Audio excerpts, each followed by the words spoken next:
the submerged library of Alexandria. Somewhere beneath the waters of the eastern harbor of Alexandria in Egypt, rest the fragments of a history that for centuries was believed to have been lost in ashes. Legends have told us that the great library of Alexandria, that majestic center of knowledge in antiquity, was consumed by flames in a devastating fire. However, the remnants of the past have a peculiar way of resisting oblivion, and sometimes the oldest echoes find refuge not in the pages of books, but in the silence of the ocean. What lies hidden beneath the Mediterranean could forever change our perception of the past, and with it, of ourselves. The founding of Alexandria, around the year 330 before the Common Era, was an almost visionary act. Alexander the Great, in his ambition to unite East and West, ordered the construction of a city that would become the intellectual heart of the Hellenistic world. Shortly afterward, the pharaohs of the Ptolemaic dynasty promoted the construction of the library, conceived as a place where all known knowledge would be gathered. It is estimated that it housed more than 700,000 manuscripts, some brought from the ancient civilizations of Mesopotamia, Persia, India, and Egypt, written on papyrus, parchment, and materials of which today hardly any trace remains. A monumental project without equal that sought to capture the spirit of an entire world. For a long time, historical accounts pointed to multiple fires as the cause of its disappearance. The one accidentally started by Julius Caesar in the year 48 before the Common Era, the attacks by Christian emperors in the 4th century, and later, the possible final destruction during the Muslim conquest. Each version offered a different culprit and a new tragic nuance. But over time, many scholars began to wonder if the story of the library reduced to ashes was not, in part, a too convenient simplification. The archaeological excavations that began in the mid-20th century, and especially the underwater explorations carried out since the 1990s, revealed a far more complex truth. Off the coast of Alexandria, archaeologists led by Frank Goddio discovered submerged structures that challenged the traditional narrative. Columns, colossal statues, carved blocks with Greek inscriptions, obelisks, and architectural fragments stretch across the sea floor, forming a ghostly map of what was once one of the city's most monumental areas. And among those remains, there are clues that point toward the unthinkable. That part of the complex that housed the library may have ended up underwater, not because of flames, but because of the land itself. The geological hypothesis suggests that a series of earthquakes, occurring between the 4th and 8th centuries of the Common Era, caused the collapse of large sections of the Alexandrian coastline. The land gave way, and with it, temples, palaces, and probably annexed halls of the library complex. What was not destroyed by fire may have been swallowed by the sea. This possibility opens up a new and deeply unsettling horizon. Not everything was lost. Some fragments, texts, artifacts, or traces could be there, protected by centuries of silt and currents. One of the most unsettling discoveries during the dives has been the finding of walls and columns with inscriptions not known from the surface. These elements, although not yet directly linked to the library, belong to the environment of the Ptolemaic royal palace, a place that, according to some studies, was connected to the most valuable archives and collections. The library was not an isolated building. It was part of a greater network, an interconnected city of knowledge, where the so-called Museum of Alexandria was also located, a place of study and debate that may now have left its traces on the seafloor. But beyond the stones, there is something even more valuable: the possibility that manuscripts survived under unusual conditions. Some researchers suggest that if certain documents were stored in sealed amphora or in airtight marble chambers, they may have been preserved, at least partially. It would not be the first time that ancient texts emerged from unthinkable places. It already happened with the Dead Sea Scrolls, which survived hidden in caves for more than 1,000 years, defying all odds. Why could a similar discovery not happen under the sea? What fascinates most about this theory is that it breaks with the idea of the past as something static and concluded. It forces us to imagine that somewhere underwater, there are still fragments of that immense intellectual puzzle that was Alexandria. Perhaps lost medical formulas, philosophical treatises that anticipated modern schools of thought, maps of lands yet to be discovered, or even entire works by authors we now know only through indirect references. The recovery of just one of those texts would be a cultural event of global impact. It is also unsettling to consider that the destruction of the library was not a single event, but a chain of aggressions, negligence, and accumulated forgetfulness. It was a slow, almost imperceptible disappearance, which stretched across centuries, until silence overcame knowledge. But that same silence may have acted as a guardian. Instead of an abrupt end, perhaps what occurred was a transformation. What was visible became invisible, and what was light in its time now waits in the shadows. The archaeologists continue their underwater explorations, but progress is slow, partly due to the terrain conditions, but also because of the cost of research. Despite the spectacular results obtained so far, there is no global project focused on recovering the submerged archives.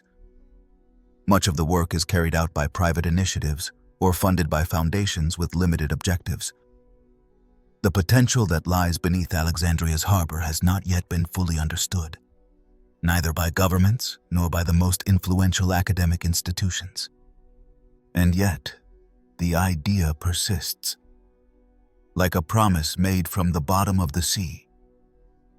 Every time a statue emerges covered in coral, or a fragment of inscription reappears after centuries of darkness, the myth weakens and gives way to possibility. We may never know whether it was truly fire, the sea, politics, or neglect that erased the Library of Alexandria.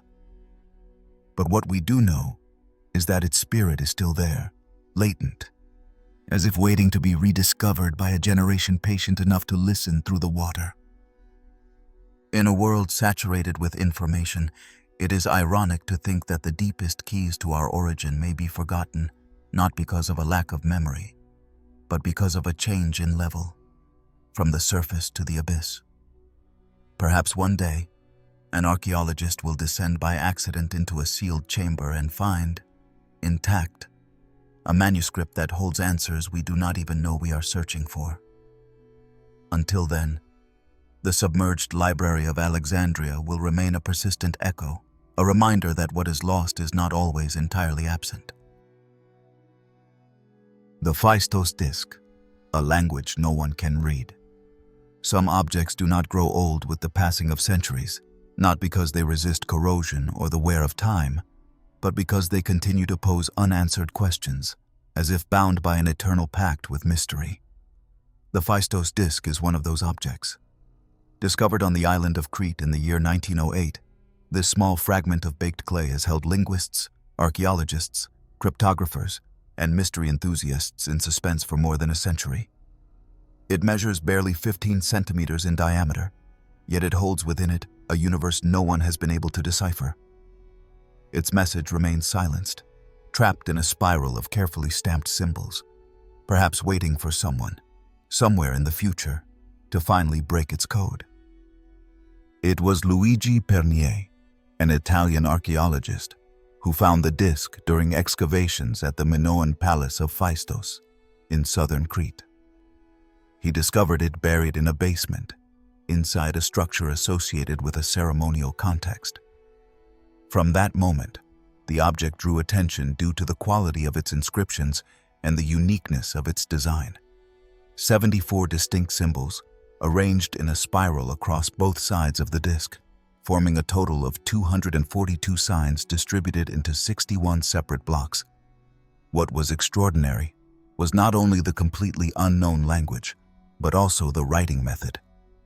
Each symbol was stamped using small seals, as if produced by a primitive printing press, which suggests a level of standardization that does not easily fit the era in which it was created.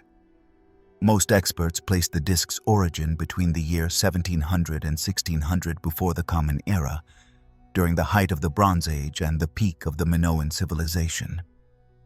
What is curious is that, despite the cultural richness of Crete at that time, there is no other known object with the same kind of writing. None. Not earlier, not later. Not even partial fragments or rudimentary inscriptions that could help trace the code's origin. This makes the Phaistos Disc a total anomaly, a unique piece, disconnected from everything else, as if someone had deliberately placed it there, knowing it would escape all known logic.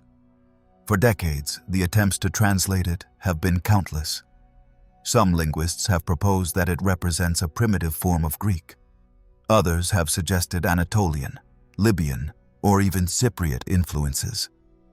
Some link it to the Luwian language, spoken in regions of modern-day Turkey, while others venture to connect it with entirely invented or ritualistic languages. The problem is that, without a parallel text, as happened with the Rosetta Stone for Egyptian hieroglyphs, every attempt remains a conjecture. The absence of context turns each interpretation into an island, each theory into a gamble. One of the most striking aspects of the disc is the type of symbols it uses. There are human figures with plumes on their heads, animal heads, tools, flowers, boats, shields, and objects whose function is entirely unknown. Some scholars have tried to classify them as pictograms, others as ideograms or logograms. It has also been proposed that it may not be a phonetic language, but rather a system based on concepts. But each hypothesis runs into the same wall: the lack of external correlations. There are no similar inscriptions on Minoan tablets, frescoes, or ceramics from the era. The disc appears as a language enclosed within itself, a seed with no soil in which to grow. A theory that has gained traction in recent years suggests that the Phaistos Disc could be a ritual artifact. The spiral arrangement, the use of repetitive symbols, and the absence of variation could indicate a liturgical formula, a chant, a prayer, or even a magical enumeration. From this perspective, the disc was not designed to be read as a continuous text, but rather to be spoken or recited, perhaps in specific ceremonies.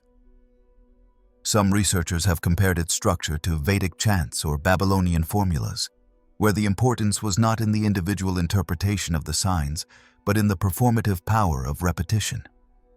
In this light, the disc becomes a sacred object, more akin to a talisman than a book. However, there are those who claim the disc is simply a fraud.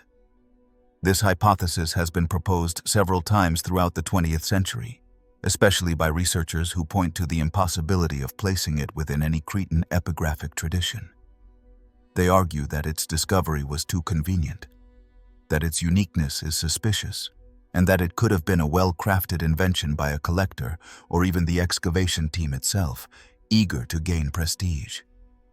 But this view has lost strength over time. Material analyses have confirmed that the clay matches that used at the Palace of Phaistos, and that the firing process is consistent with Minoan techniques.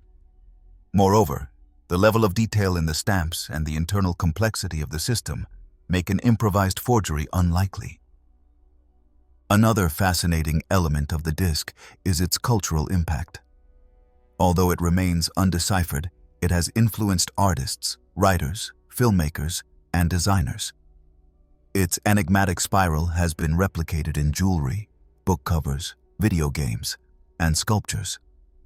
It is as if its mystery had taken on a life of its own, as if not understanding it made it even more powerful. In an age obsessed with decoding, immediate analysis, and total comprehension, the Phaistos Disc represents the opposite: a message without a recipient, a language without translation, a silence that stands as a scream. One might wonder why it inspires such fascination. Perhaps because it reminds us that human knowledge has limits, and that not everything can be reduced to rational explanations. Or perhaps because it symbolizes a time before writing became a tool of control, when signs still held an aura of mystery, a connection to the sacred or the unexplainable. In that sense, the disc is not just an ancient object.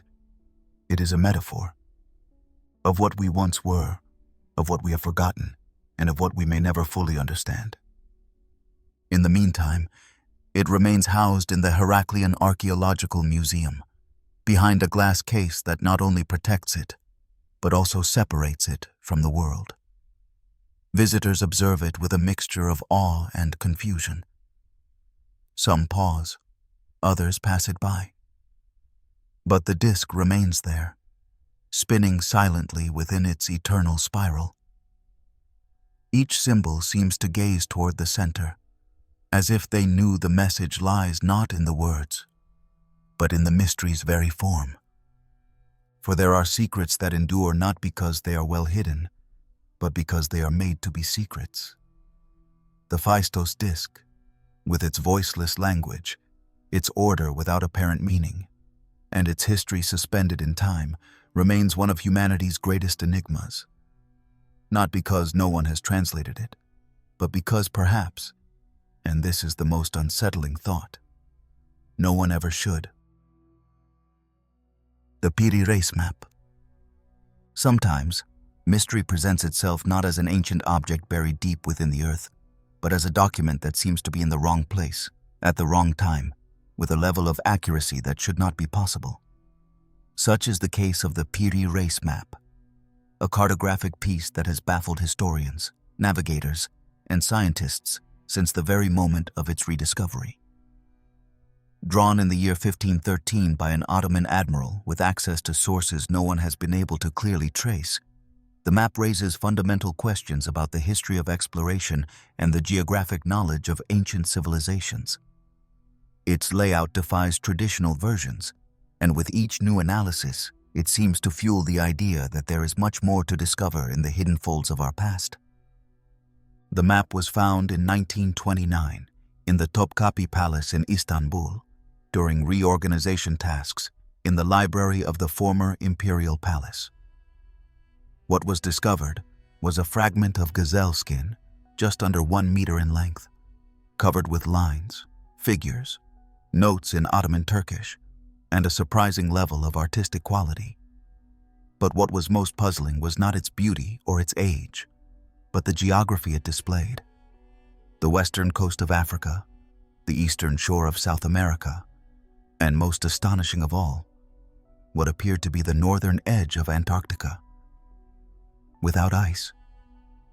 A cartographic representation that anticipated discoveries which, officially, would not arrive until centuries later. Piri Reis, its author, was an admiral of the Ottoman Empire, a naval strategist, a cartographer, and a scholar of the sea. In his own notes within the map, he explains that his work was not a personal act of creativity, but rather a synthesis based on about 20 ancient maps, some of which, according to him, dated back to the time of Alexander the Great. He also mentions Arab maps, Portuguese maps, and one clearly attributed to Christopher Columbus. But what is unsettling is that among those sources were documents that no longer exist, that have not been found anywhere else, as if they were lost relics of a geographic knowledge predating the Renaissance, and perhaps even predating the era of European discoveries. The most famous aspect of the Piri Reis Map is, without a doubt, the supposed depiction of Antarctica without its ice cap. This interpretation was promoted in the 20th century by several researchers, among them Charles Hapgood, who proposed that the map showed the profile of Queen Maud Land, a region of the Antarctic continent that has remained covered by glaciers for thousands of years. According to Hapgood, in order to produce such an accurate representation, it would have been necessary to possess aerial exploration technology or extremely ancient maps, created when that part of the world was not yet covered by ice. This theory generated a wave of fascination, as it implied the existence of a civilization prior to our own, with cartographic capabilities far beyond those attributed to any ancient society. Although many scholars have tried to refute that hypothesis, the truth is that no official explanation has managed to completely dismantle the enigma. Some geographers have argued that the region shown is not actually Antarctica, but a cartographic distortion of the southern tip of South America, or a combination of territories known through Portuguese accounts.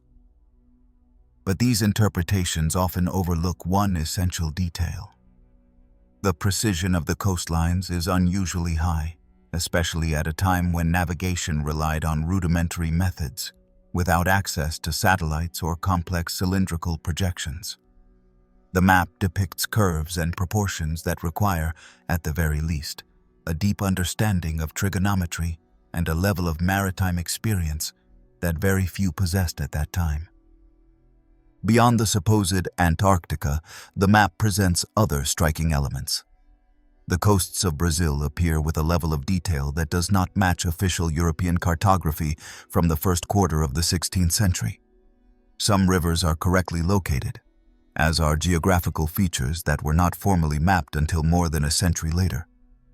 Additionally, the map includes illustrations of sea creatures, notes on currents and distances, and mentions of unknown lands.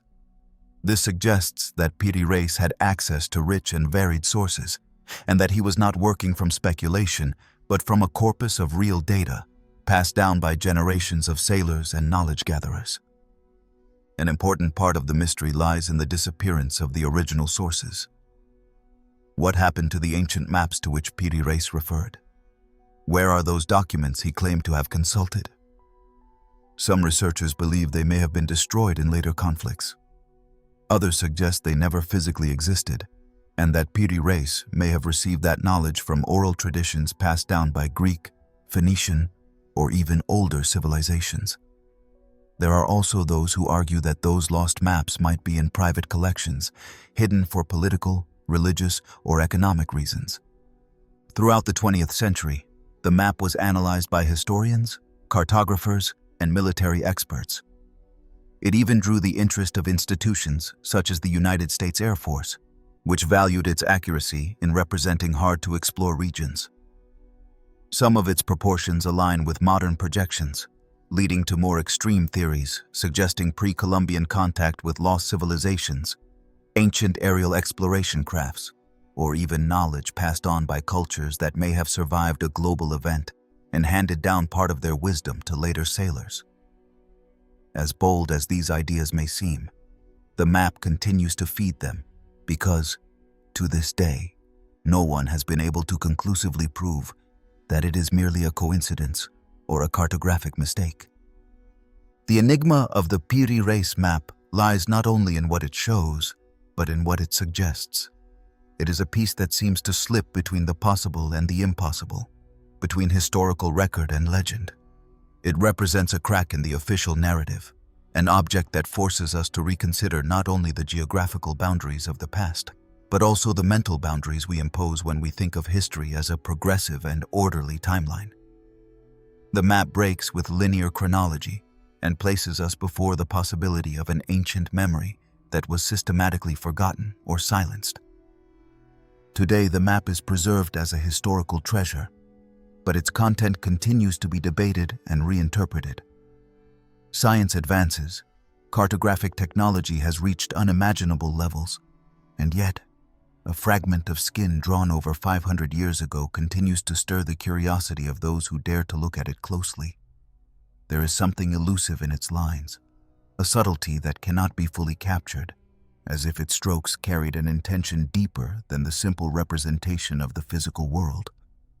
We may never know for certain who the true authors of the sources used by Piri Reis were, nor how he obtained them, nor why they contain details that do not fit the established chronology.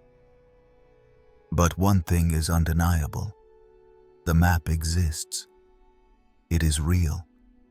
It is there, a silent testimony of knowledge that perhaps slipped through generations, that crossed oceans and cultures before ending up in the hands of an Ottoman admiral.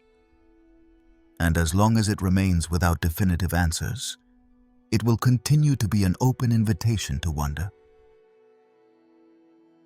The pyramid, hidden beneath the ice of Antarctica, at the most remote and unforgiving edge of the planet, where ice has ruled since a time beyond the reach of human memory, there is a landform that does not fit its surroundings. It rises with a symmetry that does not seem to be the work of chance, with defined lines standing out from the uninterrupted whiteness of the polar landscape. At first glance, It might seem like just another mountain formation buried under snow, but when examined closely, when analyzed with the right tools, something emerges that unsettles even the most skeptical minds. We are talking about the structure known as the Antarctic Pyramid, a triangular landform located near 79 degrees south, 83 degrees west, which has sparked a wave of theories, scientific speculation, and above all, a renewed interest in what might be hidden beneath the frozen veil of the most enigmatic continent on Earth. Everything began to spread rapidly, starting in the year 2012, when various satellite images captured by Google Earth began circulating among explorers, alternative researchers, and lovers of the unknown.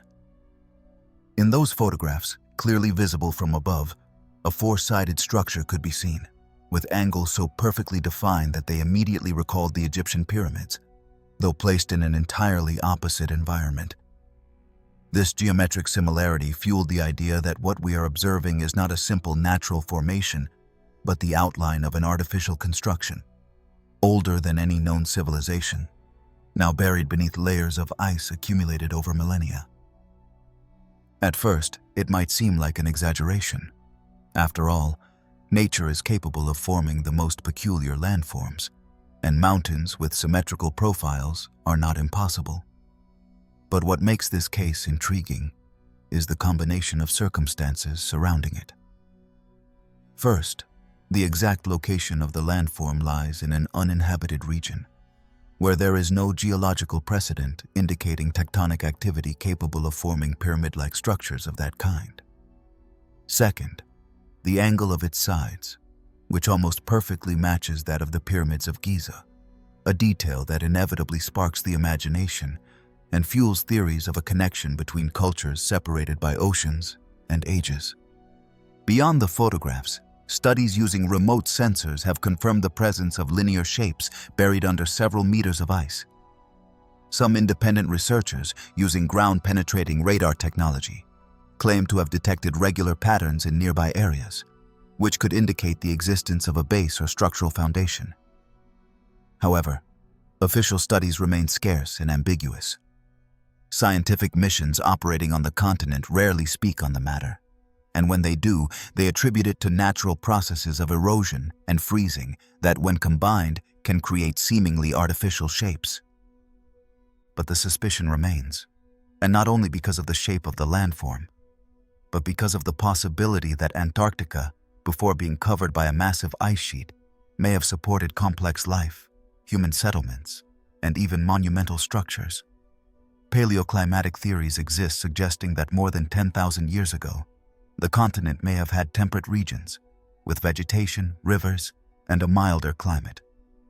If that is true, if there was a period when Antarctica was habitable, then the mystery gains significant weight, because the presence of an artificial structure from that time would imply a very advanced level of civilization, whose traces were buried when the climate changed drastically and permanently.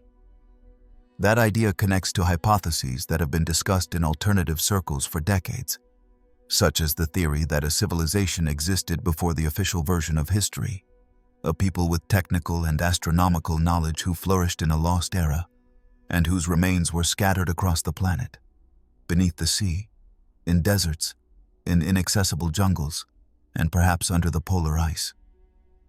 In that framework, the Antarctic Pyramid would not be an isolated case, but rather one piece of a vast puzzle whose edges we are only beginning to glimpse.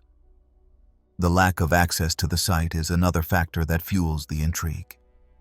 Antarctica, despite its vastness, is one of the most restricted territories on the planet.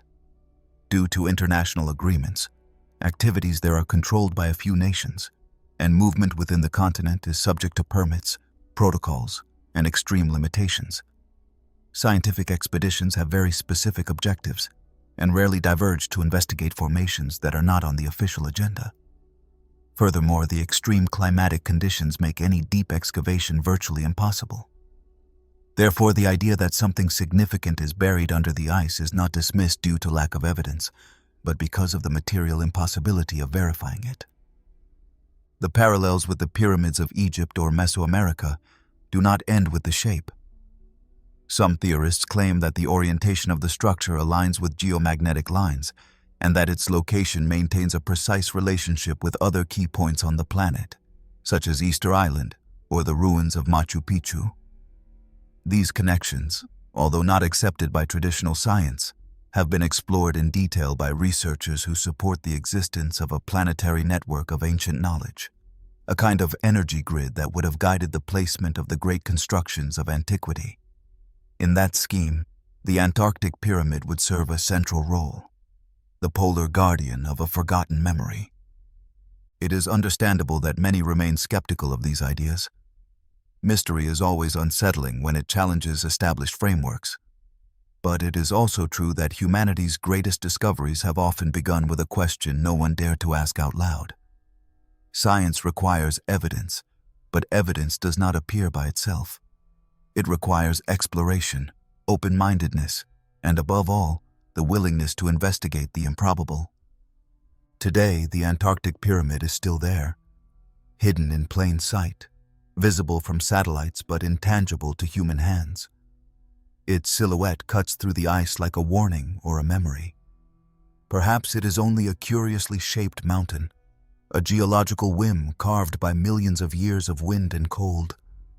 But it is also possible that it is something more, a silent testimony from a time when the world was different, when the poles were not inhospitable wastelands, but lands full of secrets.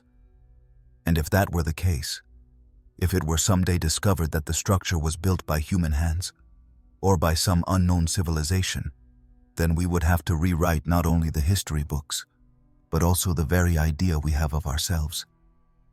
Until that moment arrives, the ice will continue to play its role as the perfect guardian. Nothing ages there, but nothing reveals itself easily. All we can do is look from above, trace in our minds the perfect lines emerging from the absolute white, and remember that sometimes the deepest mysteries are not in what has been lost, but in what is still waiting to be found. The underground tunnels of Cappadocia. There are places in the world that do not seem built to be inhabited, but rather to be hidden. Regions that, instead of welcoming the visitor, absorb them inward, as if their natural purpose were to hide from time and the human gaze. In the heart of Anatolia, in the center of present-day Turkey, lies one of the most puzzling regions on the planet, the magical and eroded land of Cappadocia. Its rock formations, carved by the wind over millions of years, create a surreal landscape, as if it were a setting from another world. But what is truly astonishing is not visible. What transforms this place into one of the great enigmas of history lies hidden beneath the ground, where a system of tunnels, galleries, and underground cities extends, defying all known logic about ancient architecture. For a long time, the modern inhabitants of the region knew that there were gaps and passages beneath their homes. Some used them as storage rooms, others simply avoided them. But it was in the 1960s, when a resident of the city of Derinkuyu, while trying to expand his home, knocked down a wall and discovered a room beyond what he expected. That room led to another, and that one to yet another, until it became clear that beneath the village there was an entire city, a gigantic underground network that descended more than 80 meters deep and contained everything necessary for thousands of people to live there for weeks, perhaps months, without needing to come to the surface. The underground city of Derinkuyu is not the only one. There are at least 36 similar complexes throughout the Cappadocia region, and some studies suggest that there may be many more, still undiscovered. These constructions include rooms, passageways, kitchens, storage spaces, stables, water wells, ventilation systems, and solid stone doors that could be sealed from the inside in case of external threat. It has been estimated that Derinkuyu could hold around 20,000 people, distributed over up to 18 levels carved into the soft volcanic rock. And what is most puzzling is that this colossal work was carried out without the help of modern machinery, without artificial lighting, without precision instruments. The question of who built these cities, and for what purpose, remains a topic of debate. Conventional theories claim that the tunnels began to be excavated by the Hittites around the 2nd millennium before the Common Era, and that they were later expanded by Byzantine Christians during the Arab invasions. However, this version does not fully explain the scope or sophistication of the system, nor does it resolve why someone would need to build such deep structures, capable of withstanding prolonged sieges, in a region with no known history of constant natural disasters. The depth and complexity of the layout indicate that these were not mere temporary shelters. They were, without a doubt, spaces designed for long-term habitation, intended for full life underground. The hypothesis that they were built as protection during wars or persecutions is plausible, but incomplete. There are passageways that stretch for kilometers, connecting one underground city to another.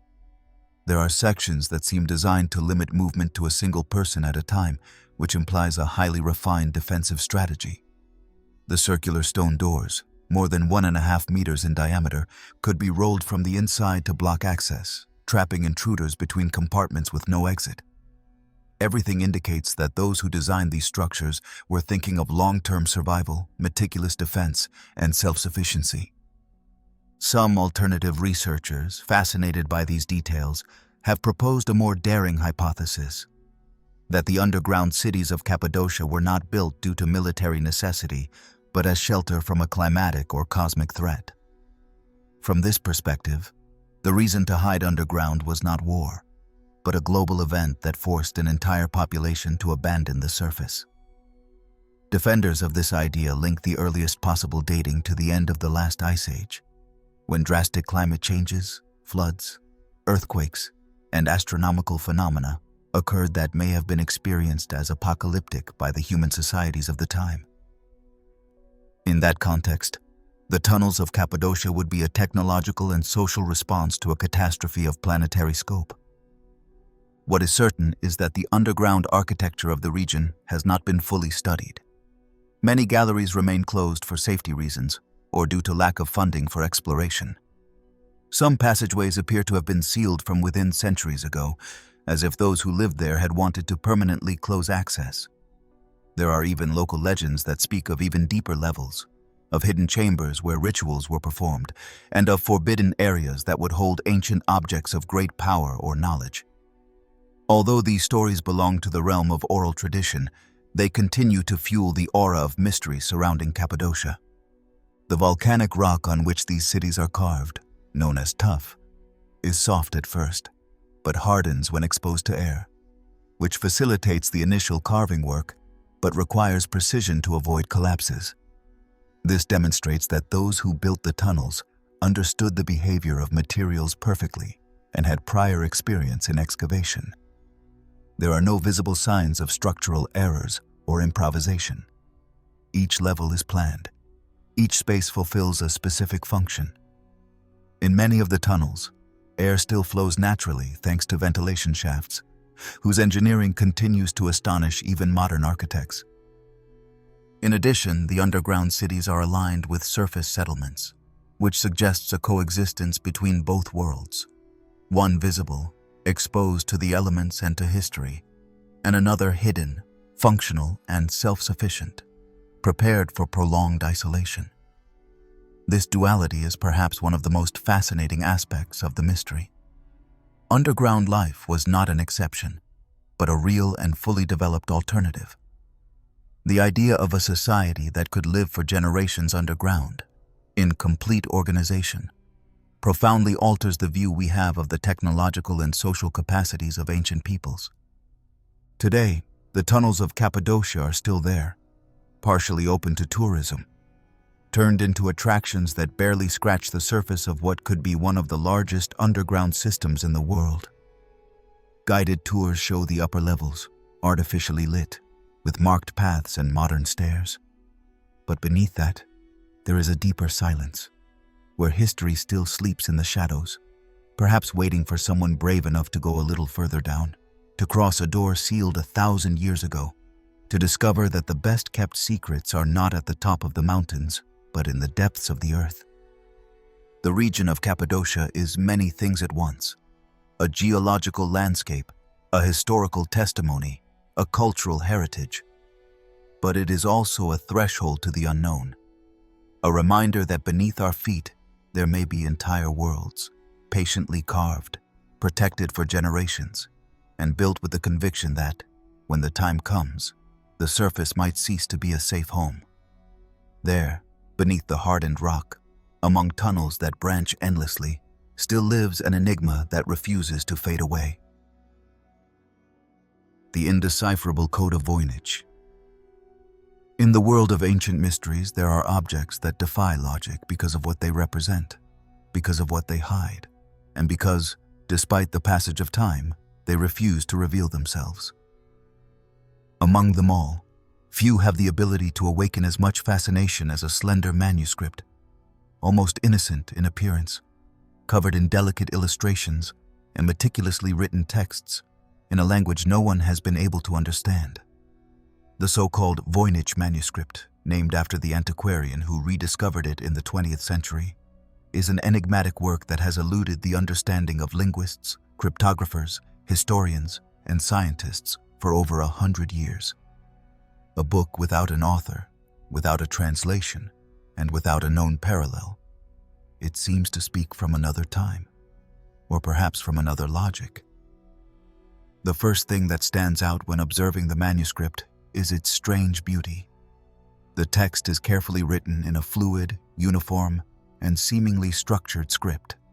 The pages, numbering more than 200, are accompanied by illustrations of plants that do not exist in any botanical catalog, astrological diagrams that do not match known systems, structures resembling alchemical mechanisms, and scenes featuring human figures, mostly female, interacting with tubes, pools, and symbols whose meaning has been lost in some inaccessible corner of history. Everything is done with a level of detail that reveals intention, as if the author knew exactly what they wanted to communicate, but had chosen a mode of expression forbidden to the rest of humanity. The known history of the manuscript begins in 1912, when Wilfrid Voynich, a collector of rare books, finds it among the archives of the Roman College in Italy. There, the manuscript had remained forgotten in a collection belonging to the Jesuits. From that moment, the book begins a journey that takes it to the United States, where it is preserved to this day in the Babel Library at Yale University. But its origin is earlier. Radiocarbon analysis carried out in the early 21st century confirmed that the parchment was manufactured between the years 1400 and 1430. However, that is the only chronological certainty. It is unknown who wrote it, or why, or for what purpose. There are no contemporary documents that reference its existence, which makes it an object out of context, as if it had emerged without lineage or continuation. Since its discovery, the Voynich manuscript has been subjected to all kinds of analysis. Some of the world's best cryptographers, including experts who deciphered military codes during the World Wars, have faced its pages without success. The text seems to follow coherent internal rules, which suggests it is not simply a series of doodles or a childish hoax. It has repetition patterns, structures that recur with variations, prefixes and suffixes, words that appear in specific contexts. All this has led to the belief that it may be an artificial language, constructed by the author themselves, perhaps as an experiment or as an attempt to preserve information for a select few. Theories about its content vary depending on the discipline from which it is approached. Some linguists argue that it could be a completely unknown language, one that was lost without a trace, or an extremely complex encoding system, perhaps based on multiple substitution techniques or a forgotten shorthand script. The most skeptical have argued that it is a hoax, a creation crafted with the intent to deceive, probably meant to impress medieval collectors eager for esoteric secrets. But this hypothesis, though intriguing, runs into the same difficulty. The internal complexity of the text makes it unlikely that someone, even in modern times, would go to the trouble of creating an entire language with its own rules just to maintain an illusion of authenticity. Other researchers have focused on the illustrations, hoping that the art might reveal what the language hides. The precisely drawn, though unrealistic plants could have represented a mix of real species or symbolized aspects of natural medicine.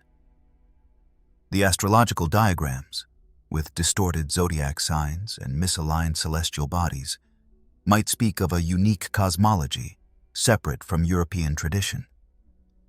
The naked women that appear on many pages, bathing or interacting with channels and vessels, have been interpreted as allegories of the life cycle, the female body, or ritual practices.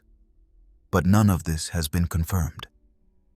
Each interpretation opens a new door, and behind every door there are only more questions. In recent times, even artificial intelligence has tried to confront the mystery. Machine learning algorithms have analyzed the frequency of signs, the distribution of words, and possible correspondences with human languages. Some results have suggested a certain closeness to ancient Semitic languages, others to Latin, others to Nahuatl. But none has produced a complete or coherent translation. The manuscript continues to resist all attempts at understanding, as if it were shielded against decipherment for some reason beyond our grasp. One element that often goes unnoticed is the physical condition of the book. Despite its age, it is in surprisingly good condition. The parchment has withstood the passage of time without significant deterioration, and the colors of the illustrations have retained their intensity. This has led to the belief that the manuscript was carefully preserved for centuries, perhaps regarded as a relic or an object of special value, even though no one knows for certain what its purpose was. Its craftsmanship is meticulous, and there are no signs of corrections or erasures, indicating that whoever wrote it knew exactly what they were doing. There are no hesitations in the handwriting, no signs of testing. It is a finished work, closed in on itself, complete from its origin. Beyond the theories, what truly captivates about the Voynich manuscript is the sensation of being in front of a voice that speaks to us from an inaccessible place. It is not the content that fascinates, but its inaccessibility. It addresses us not through what it says, but through the fact that no one can understand it. It is, in a way, a work that presents itself as a mirror. Before it, we come face to face with the limits of our understanding, with the fragility of our interpretative tools, with the possibility that there are forms of knowledge we have lost or never possessed. Perhaps the manuscript's greatest enigma is not who wrote it or what it means, but why it continues to affect us so deeply. Why, after so many years and so much effort, are we still obsessed with translating it? There is something profoundly human in that persistence, in that need to decipher the hidden, to put words to what remains silent. The Voynich manuscript is a challenge that does not ask to be solved, a testament to the fact that mystery, when it resists, can become eternal. While it remains preserved behind glass and under controlled conditions, the book seems to observe us more than we observe it.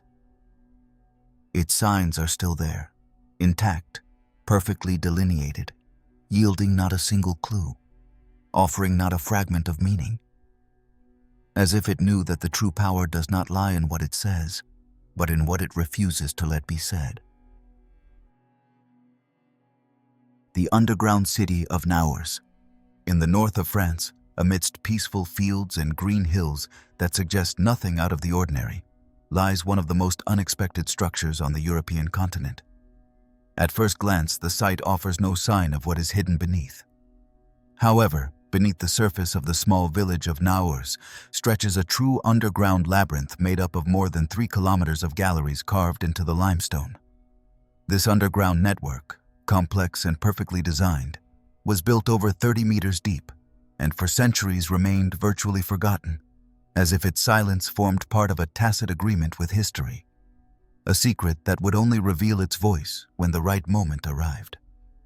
Discovered in the 19th century, the underground city of Naours quickly drew the attention of archaeologists due to its size and the precision with which it was excavated.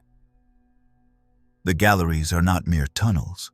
but genuine urban corridors that connect rooms, storage areas, stables, wells, chapels, ovens, and even a meeting hall. It is estimated that this underground refuge could have housed more than 3,000 people, distributed among over 300 rooms, dug by hand, carefully reinforced to withstand the pressure of the ground. For a long time, it was assumed that these types of structures served only as shelters during times of war or invasions, an explanation that seems logical, given Europe's turbulent history in the Middle Ages and early modern period.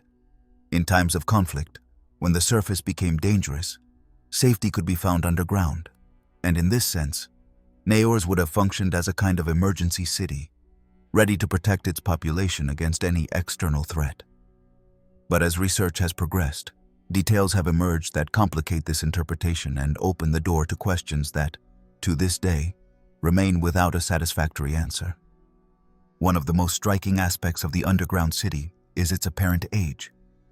Although it was originally believed to have been excavated in the 17th century, new research has suggested that some of its lower levels may have much older origins, possibly earlier than the 9th century.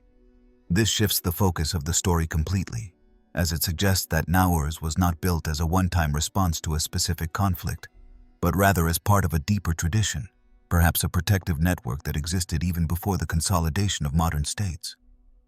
Moreover, the layout of the spaces does not follow only a survival logic. There are areas clearly designed for community activities, even celebrations. The existence of a chapel with a vaulted ceiling carved into stone, as well as rooms with sculpted benches and designated areas for livestock, indicates that this place was intended for more than mere endurance. What emerges is the image of a society capable of moving its entire life underground if circumstances required it, and one that did not do so haphazardly, but with planning, order, and a sense of permanence. During the First World War, the underground city of Naours experienced a brief but significant reunion with history. It was used by Australian and Allied soldiers who were temporarily stationed in the region during their missions on the Western Front. Many of them, impressed by the vastness of the galleries, engraved their names, surnames, and military units into the limestone walls, as if they felt the need to connect with the history of the place, to leave a mark in a space where humanity seemed to have walked for centuries with a purpose difficult to understand. These inscriptions, numbering more than 1,500, now constitute an invaluable human archive, a time capsule engraved by young men who, in many cases, would not return alive to their home countries. But even with all this documentation, parts of the underground city remain unexplored. Some galleries remain sealed, others pose risks of collapse, and several have been closed off for conservation purposes. There is talk of hidden chambers, deeper levels, and the possibility of more ancient inscriptions that have never come to light. Some archaeologists suggest that the system may be connected to other caves in the region, which would make Naours not an isolated case, but the visible node of a much more extensive and ancient underground network than has so far been confirmed. The mystery deepens further when considering the methods used in its construction. The precision with which the rooms were excavated, many of them with ceilings over 2 meters high and regular surfaces, requires advanced technical skills, specialized tools, and a deep understanding of the type of rock. There are no signs of massive collapses or improvisation. Everything appears to have been designed to last. Even the ventilation systems, which still function today, reveal an engineering that is not commonly associated with the capabilities of the early medieval period. The inevitable question is, why build something so large, so elaborate, and so well hidden? What kind of threat could justify such an investment of time, effort, and knowledge? The hypothesis that it was a refuge against invasion seems logical in a Europe marked by constant conflict, but it does not seem sufficient to explain the scale and permanence of the site. Some theorists have proposed that Naours may have had a more symbolic or ritual function, perhaps related to ancient beliefs about the underground, the sacred, and the protective. Others, more daring, suggest that these tunnels might have served as a sanctuary or a space for preserving forbidden knowledge. far from the inquisitive gaze of the surface. In that sense, the similarities with other underground cities in distant places, such as Cappadocia, are intriguing. In different times and cultures, human beings have turned to the underground not only as a refuge, but also as a space for initiation, transformation, and preservation.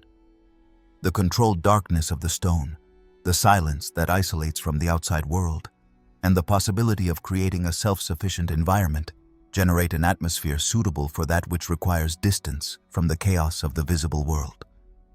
Today, the underground city of Naours is partially open to the public. Some of its galleries can be visited on guided tours that show only a fraction of the whole. It has become a tourist site, a curiosity for visitors looking for something different.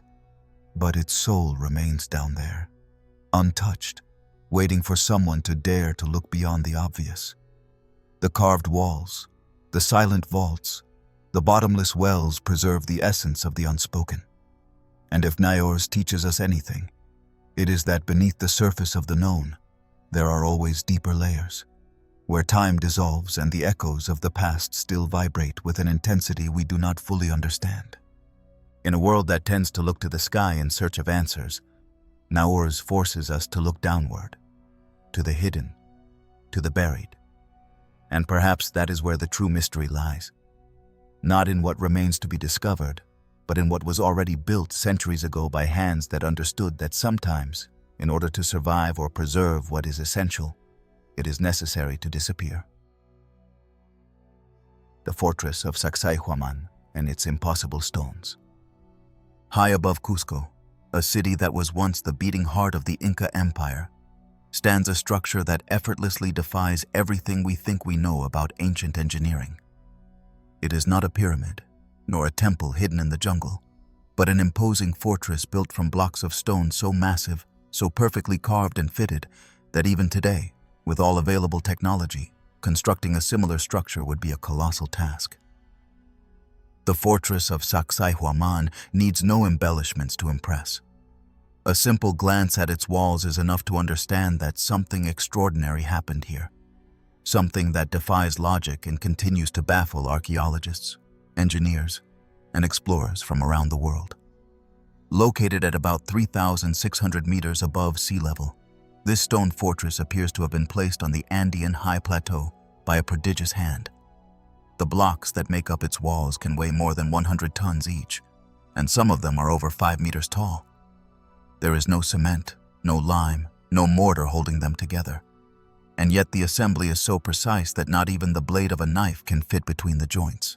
Each stone was carved to fit with the next as if they were pieces of a three-dimensional puzzle, in some cases with more than 12 angles of contact, perfectly sculpted. It is a feat with no direct equivalent in other ancient cultures, and whose level of detail demands technical skill and a knowledge of the material that, to this day, no one has been able to explain with certainty.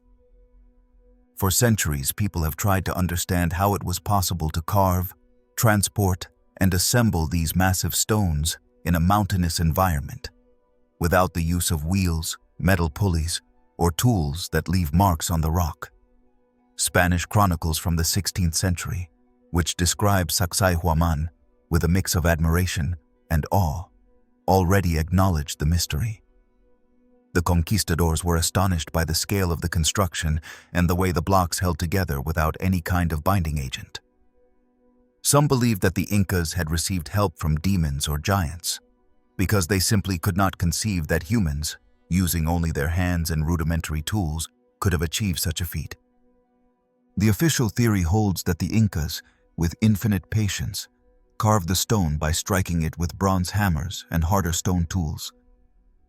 Then, they transported the blocks using ropes and massive manpower, moving them along steep paths from quarries located kilometers away. But even if this explanation is accepted from a physical standpoint, the most intriguing question remains. How did they achieve such perfect fits, adapting each block to the contours of the others with no margin for error, without millimeter-precise measuring tools, and without the possibility of making corrections once the stone was set in place? The slightest mistake in carving would have required starting over with an entirely different rock. Furthermore, there are details that make the mystery even more complex. Some blocks show smooth curves that do not follow any structural logic, as if the artisans had shaped the stone with an impossible flexibility. The surfaces are not polished in a single plane, but instead have curved forms that adapt to other surfaces of equal complexity, as if the stones had been molded in a soft state.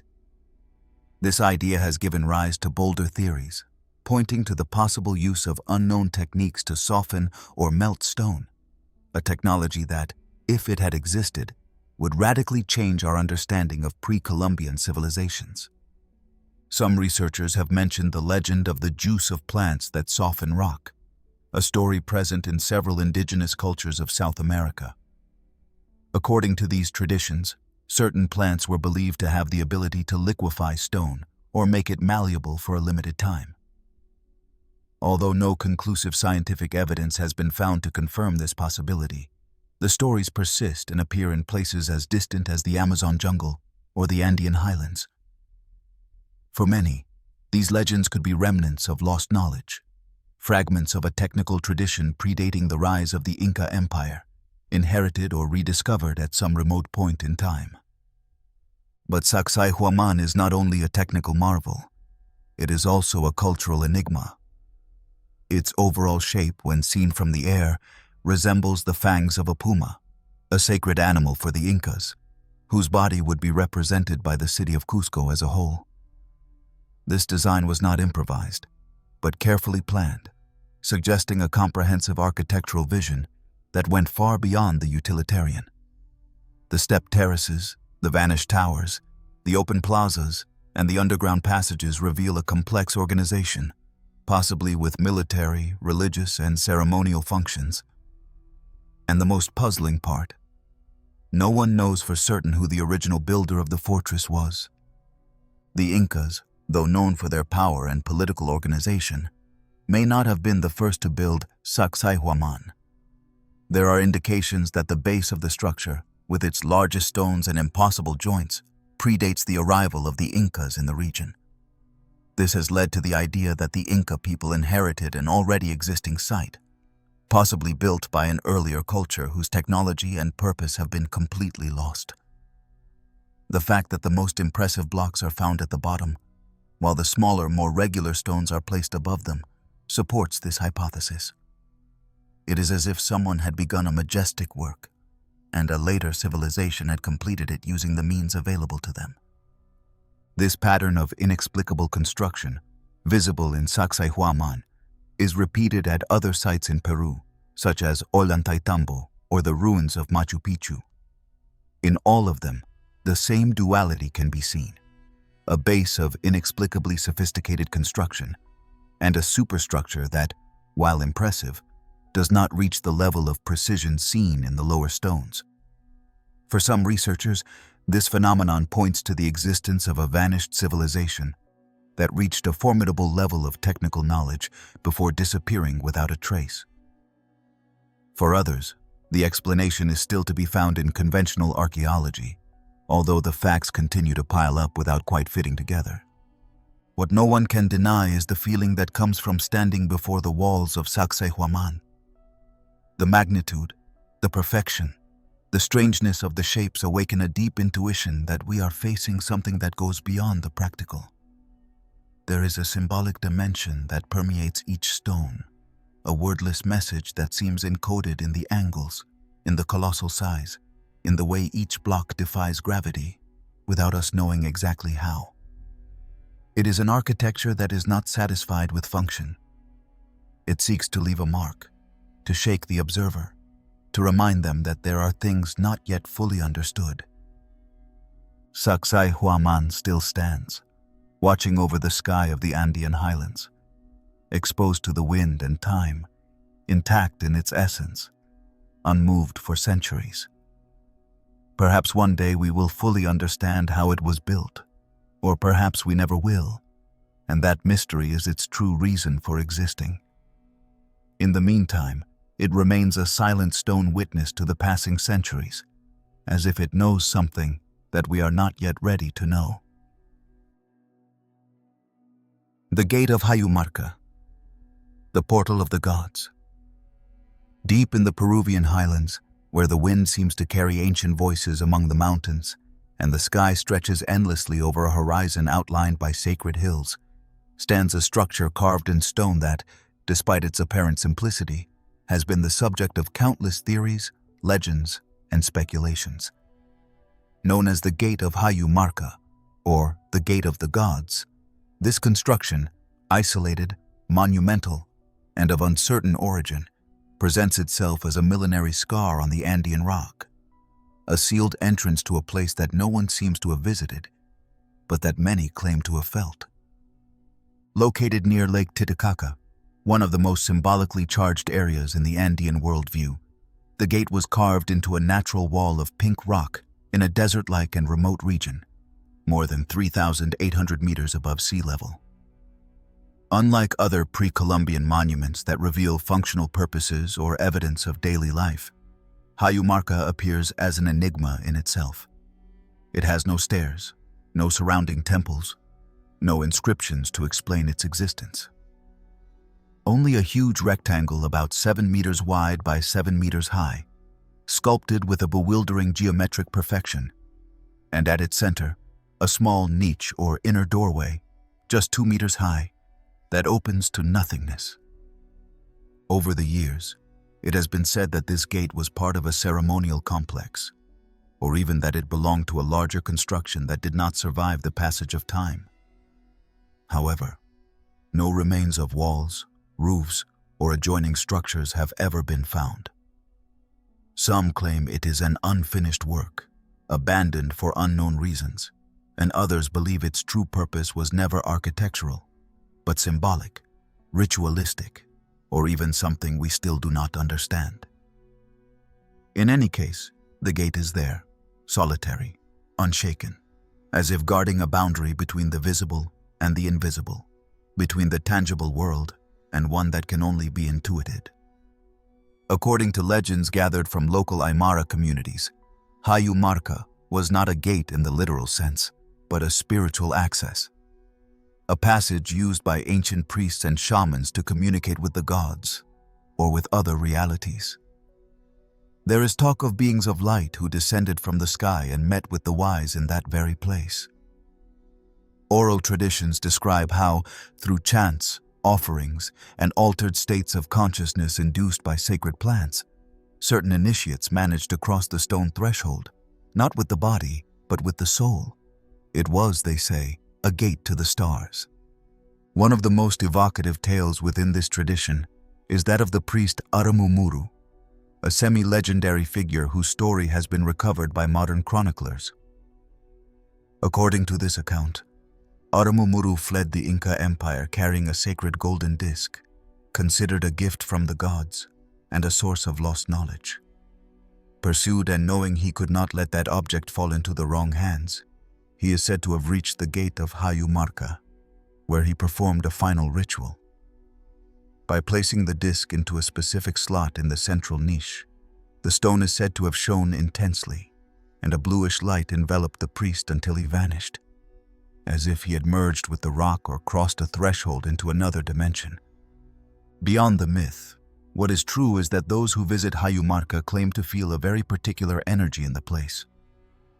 Some speak of a vibration in the air, of a hard-to-explain feeling of calm. Others say they have experienced vivid dreams, visions, or even disorientation when approaching too closely to the central niche. Researchers of spiritual or energetic phenomena have measured unusual levels of electromagnetic radiation in the area, although no conclusive studies exist to explain those alterations. What is clear is that the place leaves no one indifferent.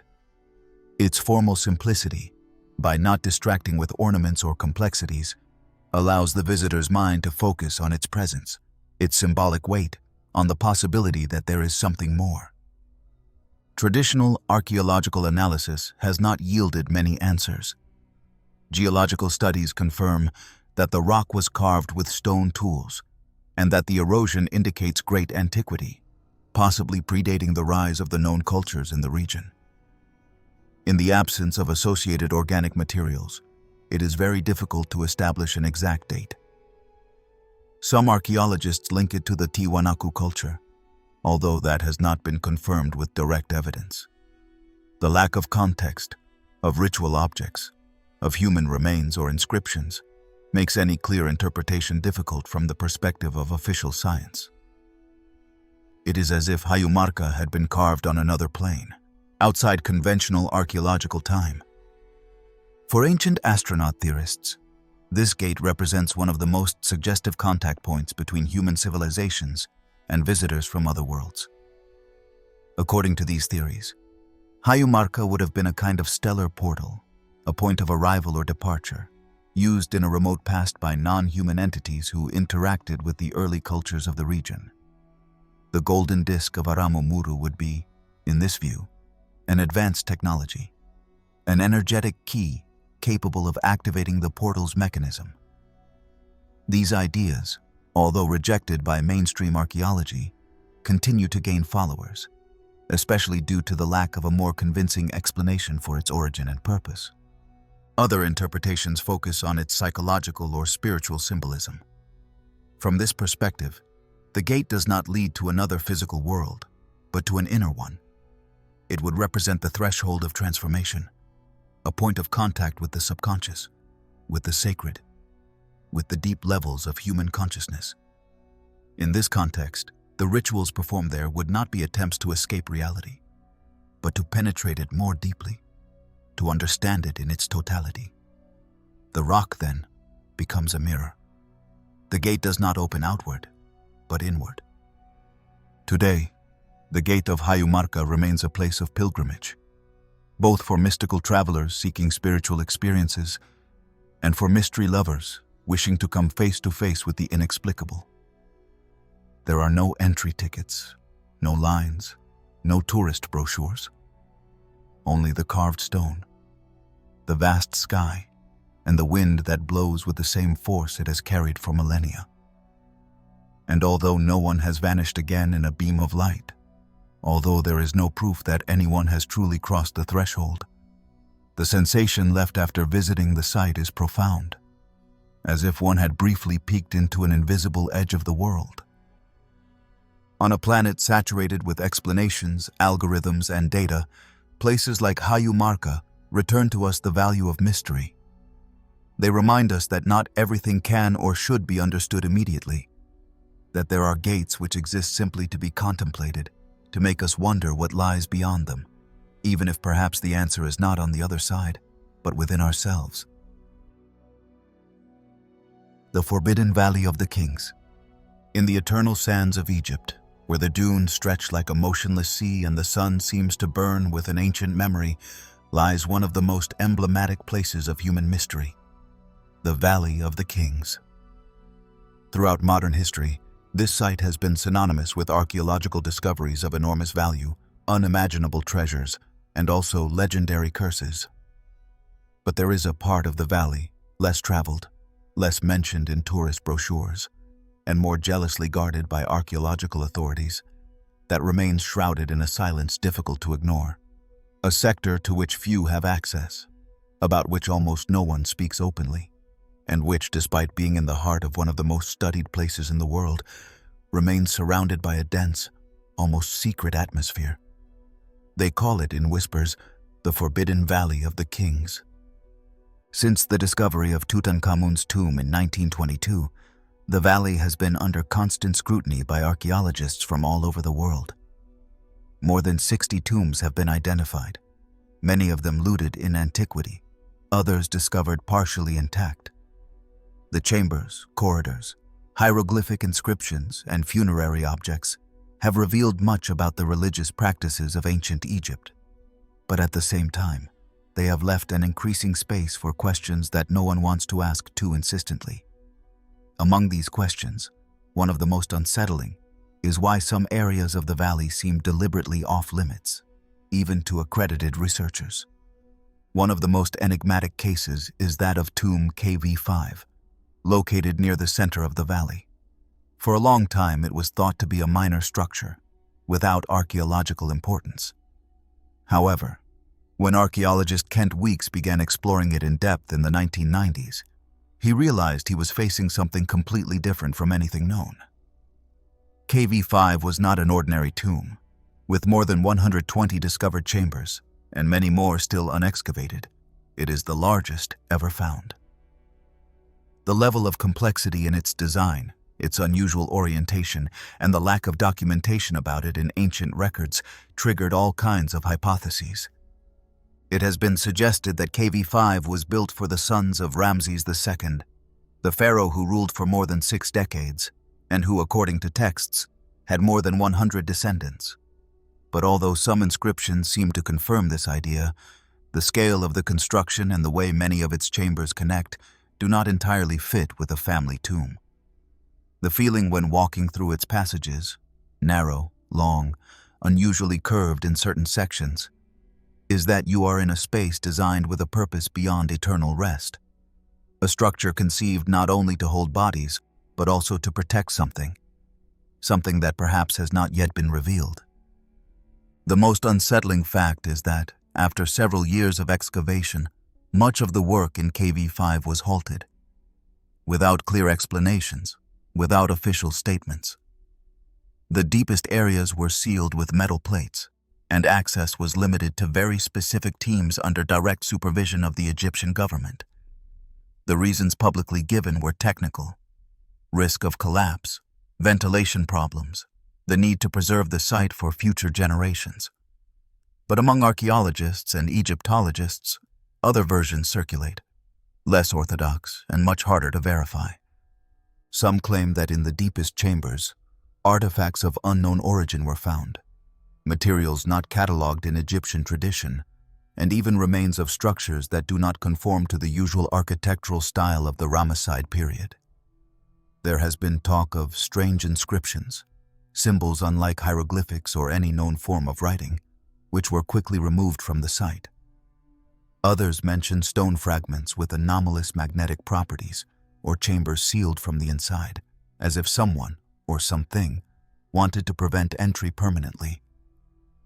There are also testimonies never officially confirmed from technicians who worked there and claim to have witnessed inexplicable phenomena: sudden alterations in measuring devices, sounds coming from empty chambers, and in some cases, physical symptoms upon entering certain areas: dizziness, disorientation, momentary memory loss. None of this has been documented in public reports, but rumors have persisted for years, as if the valley itself refuses to fully reveal itself, keeping an impregnable core of mystery. And here the story becomes more complex.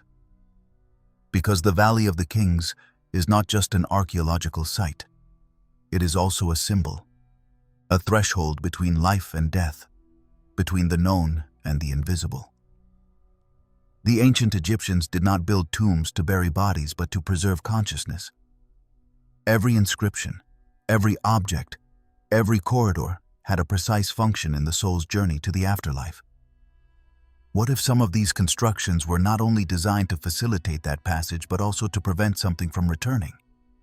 What if the deepest chambers of KV-5 were designed as seals, as containment mechanisms, rather than as funerary spaces? This kind of idea has given rise to multiple interpretations.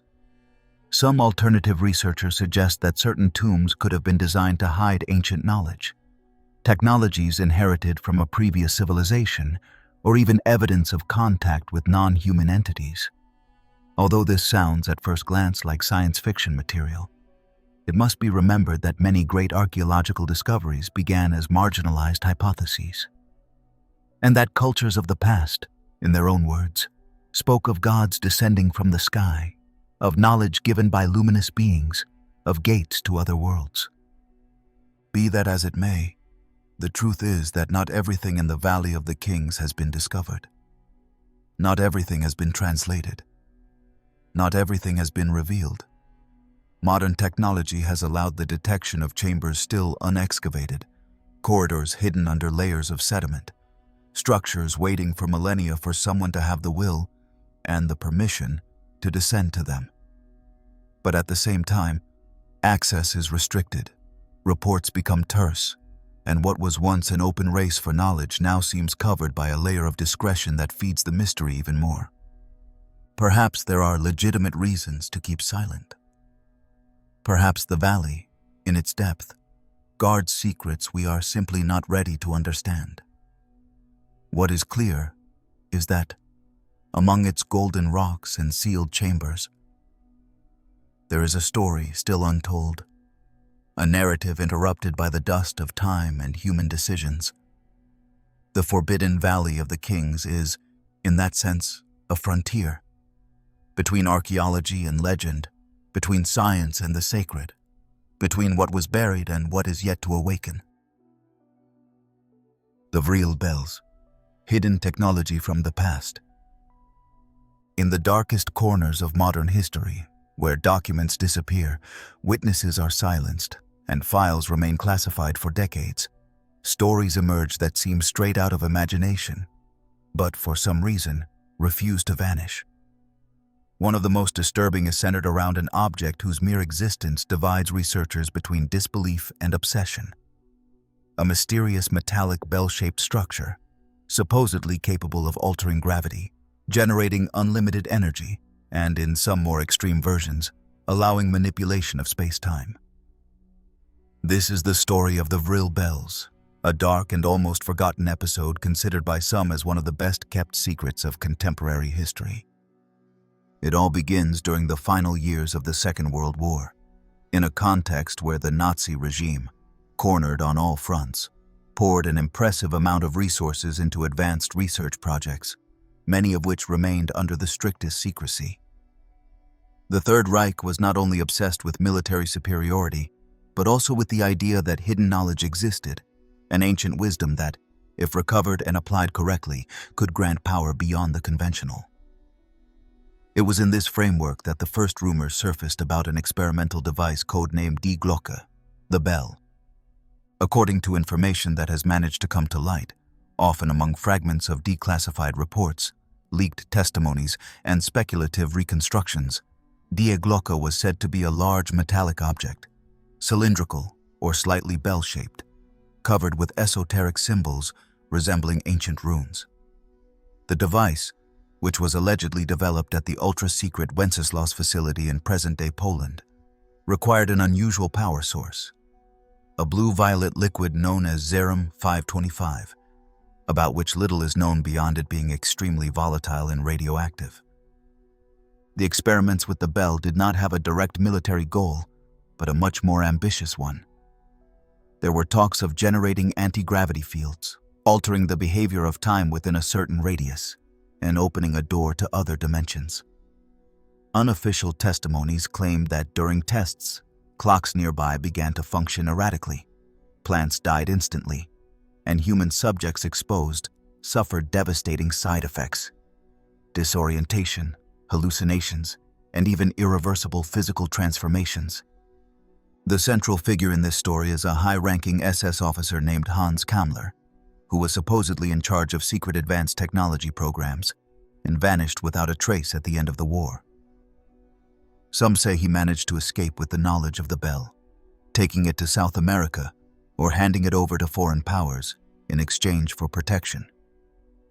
The truth is that, after the fall of the Third Reich, several scientists linked to these experiments were absorbed by secret programs in both the United States and the Soviet Union, in what later became known as Operation Paperclip. The final fate of the bell, however, remains a mystery. What is interesting is that the bell's story did not end in the 1940s. In subsequent decades, independent researchers began noticing disturbing coincidences between the supposed effects of the device and phenomena documented in other times and cultures. Some 19th century texts already spoke of an energy called Vril, a psychic and cosmic force described in a speculative fiction novel by Edward Bulwer Lytton, but taken seriously by certain occult circles in Europe. It was said that Vril was the power source of an advanced underground civilization, and that, in human hands, it could transform the fate of the world. That coincidence between the device's name and this almost mystical energy led to the idea that Die Glocke's experiments were not only technological, but also esoteric. a synthesis between science and magic that the Nazi regime desperately tried to master. Other scholars have found surprising links between the shape and purpose of the bell and certain elements present in ancient texts. Its structure has been compared to the Vimanas of India, flying vehicles described in the Vedas, and to Sumerian towers used in astrological rituals. It has even been noted that some representations of celestial objects in medieval art have a shape strikingly similar to die Glocke, as if this knowledge had been available since ancient times, safeguarded by secret societies or transmitted symbolically through the centuries. The most skeptical claim that it is all a modern myth, fueled by the dark appeal of esoteric Nazism, pop culture, and the desire to find lost secrets in the darkest corners of history. However, what is curious is that many documents related to the project remain classified or were destroyed before the Allies reached the facilities where the experiments were supposedly conducted. The lack of direct evidence does not prevent new data, dubious photographs, and new testimonies from emerging, reigniting interest from time to time. Even retired military personnel have claimed to have heard about the device during their service, although none have presented definitive proof. In recent years, the Vril Bell has resurfaced in alternative debates with renewed strength, especially connected to theories about advanced secret technology developed during the Cold War and deliberately hidden from humanity for geopolitical reasons. It has been suggested that certain aerospace programs, exhibiting technologies difficult to explain by public scientific development, could have their origins in die Glocke's designs: vehicles without visible propellers, anti-gravity movements, speeds impossible to achieve with conventional propulsion. Everything seems to fuel the idea that somewhere, someone managed to continue what began in the secret laboratories of the Third Reich. Beyond its physical or symbolic existence, the Vril Bell represents a powerful concept: the possibility that there were, or are, technologies that completely surpass the conceptual framework of our current science. Technologies born from a mix of advanced physics, energy manipulation, and esoteric principles inherited from ancient wisdom that, for still uncertain reasons, was silenced or diverted into hidden paths. The bell is the image of forbidden knowledge, a dangerous promise, a limit that may have been crossed, but that no one dared to look at too closely. Today, the mystery remains open. Images circulate, files leak, books continue to appear. And although the official story prefers not to speak of it, the Vril Bell is there, like a persistent echo of a time when mankind, amid horror and unbridled ambition, was about to touch an energy it did not understand. Or perhaps it did understand it and chose not to share it. The sealed caves of the Grand Canyon. In the northwest of Arizona, where time seems to have settled among the reddish layers of the desert, the Grand Canyon stretches out like a majestic wound that splits the earth in two. It is a landscape that commands silence, an abyss carved by millions of years of erosion that holds inside much more than rocks and fossils. Among the shadows of its steep walls, beyond the paths marked by hikers, there is a mystery that has persisted for more than a century, fueled by institutional silence, muted rumors, and a story published and then almost erased from collective memory. We are talking about the so-called sealed caves of the Grand Canyon, an enigma born from an article published in April of 1909 in the Arizona Gazette newspaper, which to this day remains one of the most unsettling and strangely marginalized stories in modern archaeology. The article, signed by an anonymous journalist but attributed to the official voice of the newspaper, recounted the supposed discovery of a monumental cave buried in the most inaccessible flanks of the Grand Canyon by an explorer named G.E. Kincaid. According to the text, Kincaid, who was reportedly conducting a river journey along the Colorado River, came across a crack in the rock several hundred feet high. Upon climbing it, he discovered a system of tunnels and underground chambers that, according to his testimony, resembled nothing ever found before on American soil. What he found there, always according to the published version, seemed out of this world. Statues with oriental features, tablets covered with hieroglyphic signs that did not correspond to the Egyptian alphabet nor any known native system, bronze weapons, precision tools, mummies carefully wrapped in strange fabrics, and a central structure that evoked a temple with an altar, figures of unknown deities, and a ceremonial atmosphere. All of this, according to the note, was inspected by representatives of the Smithsonian Institution, who immediately took control of the site, sealed its access, and classified the information under strict confidentiality. From that moment on, the story fades away. There are no official records of the discovery, no academic reports from the Smithsonian Institution confirming their involvement, and no known archaeologist has been able to pinpoint the exact location of the cave. Modern topographic maps of the Grand Canyon show certain areas restricted to the public, sectors where even drone flights are prohibited. But the official reasons are always the same: natural preservation, geological risks, or protection of native sacred sites. The truth is that, although dozens of researchers have tried to trace the place mentioned in the original article, no one has been able to present physical proof that the cave actually exists. However, the fact that the Arizona Gazette was not a sensationalist tabloid, but a widely circulated newspaper gives the matter an uncomfortable weight. Why publish such a specific story, with names, approximate locations, and elaborate details, if there was no reliable source behind it? Was it a disinformation operation? A way to cover up a real discovery before it got out of control? Or was it a partial truth, disguised to distract from the true discovery? The most popular theory among those who uphold the truthfulness of the account is that the place discovered by Kincaid belonged to a lost civilization that inhabited North America long before what official archaeological chronology accepts. Some have suggested an Egyptian connection, based on the mention of artifacts resembling sphinxes and the supposed existence of hieroglyphic writing carved on the cave walls. Others, even more daring, linked the find to Asian cultures, based on the iconography of the described statues.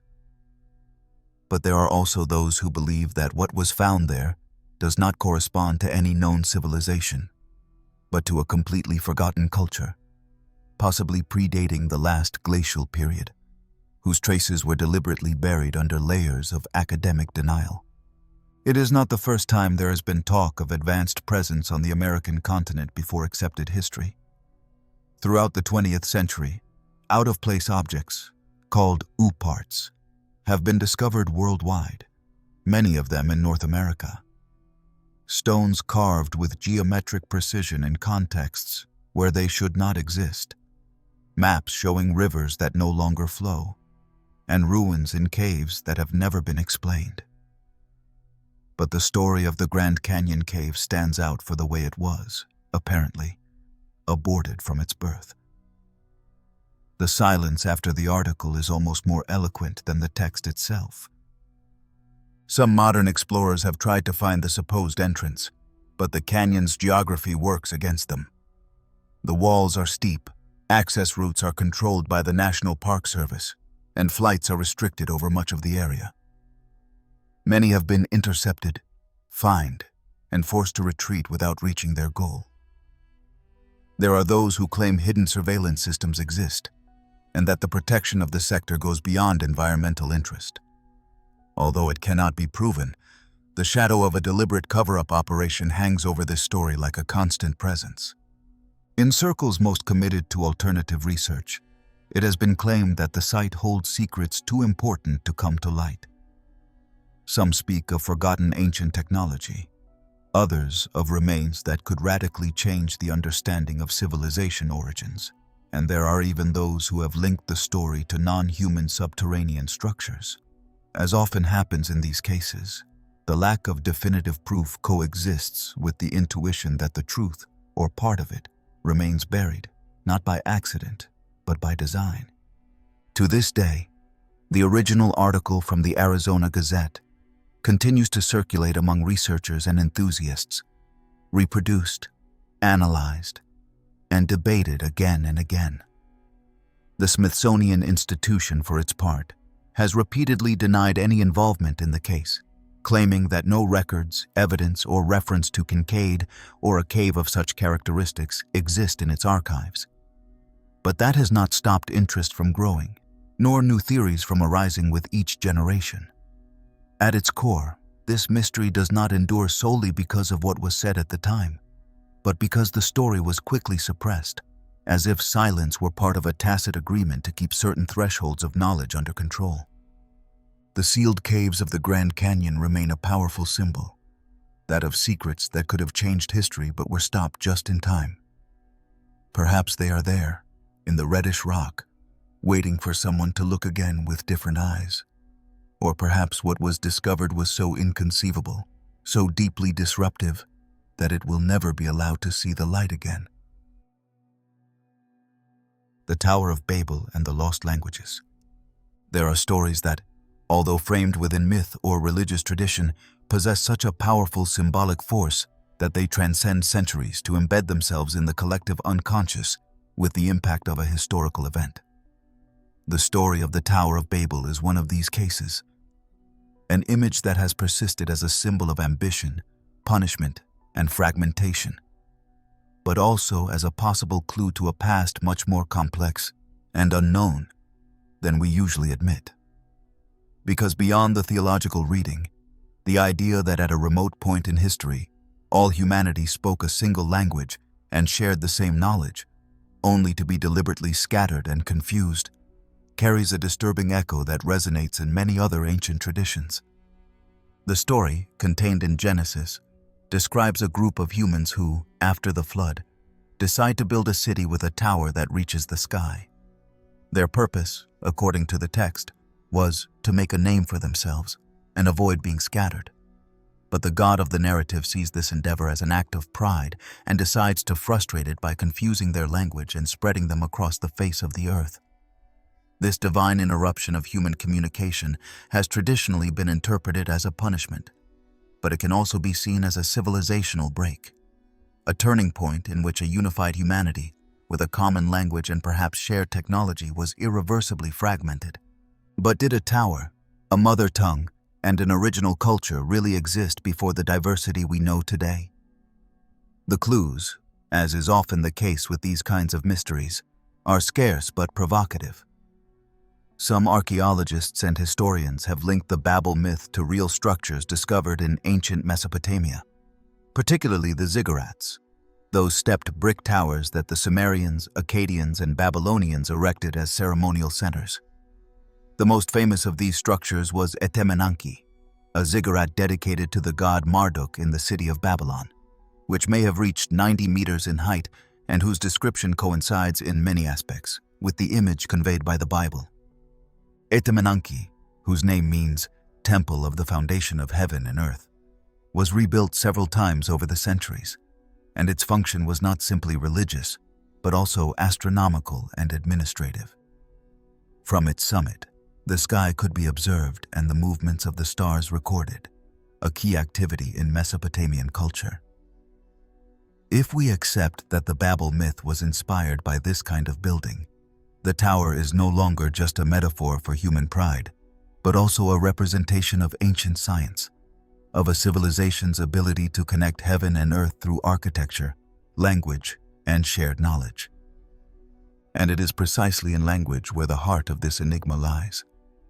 The idea of an original, pure language, capable of naming all things with accuracy, has been present in many cultures. The Egyptians spoke of the sacred language of the gods, the Hebrews of the primordial Hebrew, the Hindus of Sanskrit as the mother language. Even in modern times, there have been attempts to reconstruct a proto-language, a mother tongue that would have given rise to all others. Historical linguistics has postulated the existence of Proto-Indo-European, from which most Western languages derive. But some researchers have suggested the possibility that there was an even earlier language, completely lost, whose traces are scattered in isolated words, shared myths, and grammatical structures that defy classification. The problem is that if such a language existed, it left no written records that we have clearly identified. But some believe that the true traces of that original communication are not in texts, but in patterns. Patterns repeated in architecture, music, numerical systems, and even calendars. Some alternative researchers have suggested that the language of Babel was not only verbal, but also symbolic, based on frequencies, geometries, and universal proportions. If true, this would imply that much of what we today consider art or science could have been part of a much broader communication system, and that by losing that language, we also lost a way of seeing and understanding the world.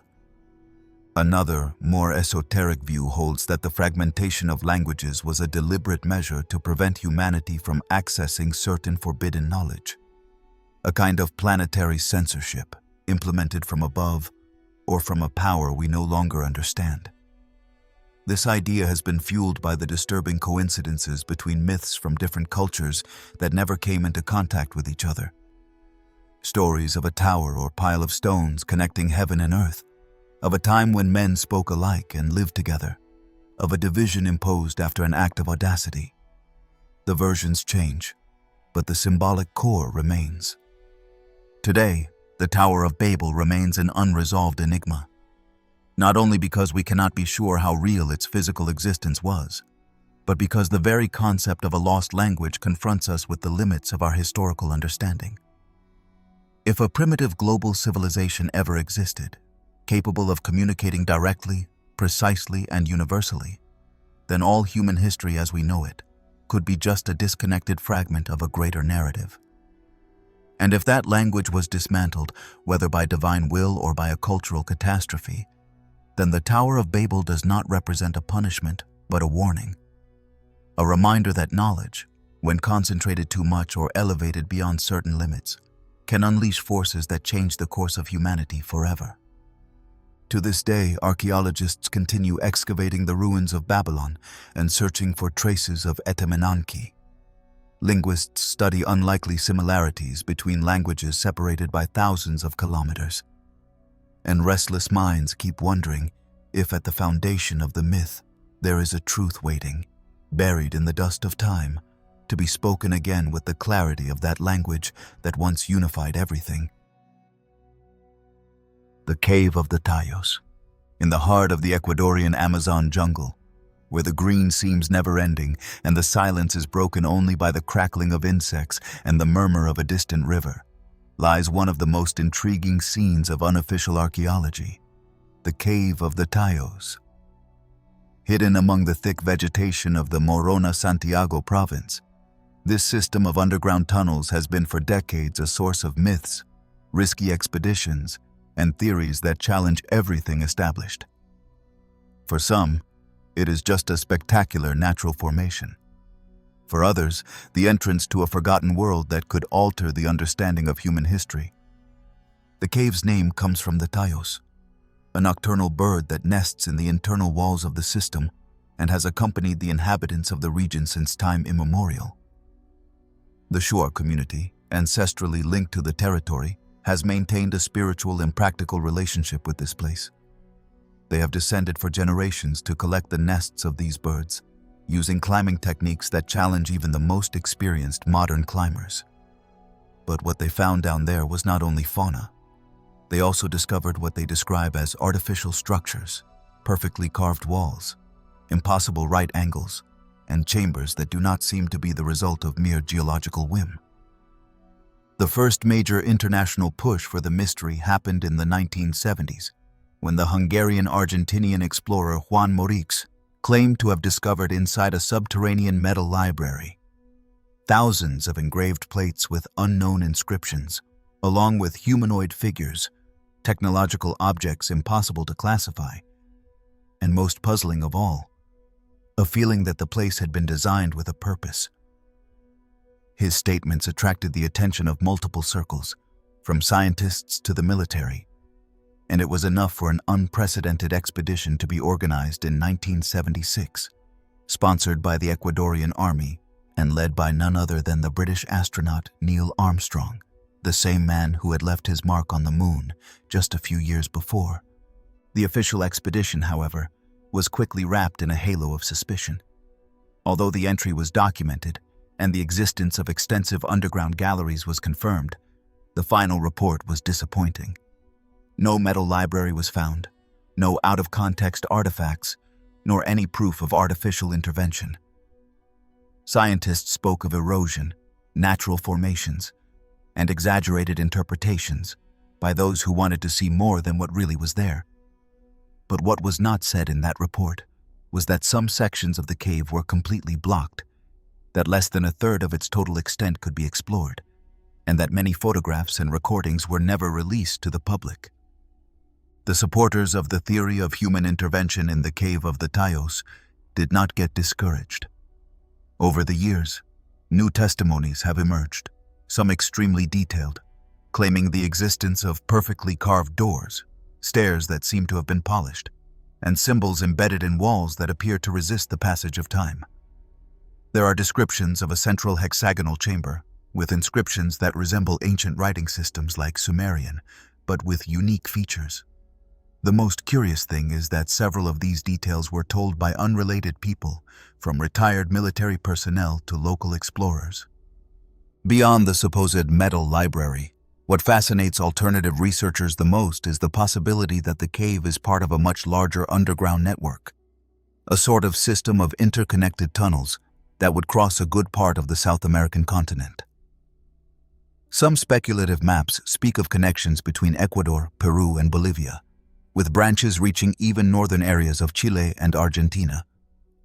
If that were true, we would be talking about a prehistoric engineering work of colossal proportions, completely ignored by official history. One of the most suggestive theories proposes that these tunnels were built by a civilization preceding the known cultures in the region, perhaps even older than the records we have of Andean peoples. Some link it to the mythical Atlantis, others to visitors coming from beyond Earth. And although this may sound exaggerated or fanciful, the truth is that the complexity of the system, its orientation, and certain aspects of its internal geometry have puzzled even conventional geologists. There are cuts that seem to have been made with millimetric precision, and spaces whose acoustics suggest intentional design, more like a resonance chamber than a simple natural cavern. There are also records of artifacts found near the cave that have been quickly removed by local authorities or anonymous collectors. In some cases, metallic plates with impossible-to-translate engravings have been mentioned, tools made with alloys that do not correspond to the traditional metallurgical knowledge of the region, and even human skeletons of atypical proportions. All of this, of course, without official validation, but with a consistency and persistence that makes it hard to completely dismiss. In recent years, interest in the Cave of the Tayos has grown again, fueled by independent documentaries, private investigations, and previously unknown testimonies that continue to come to light.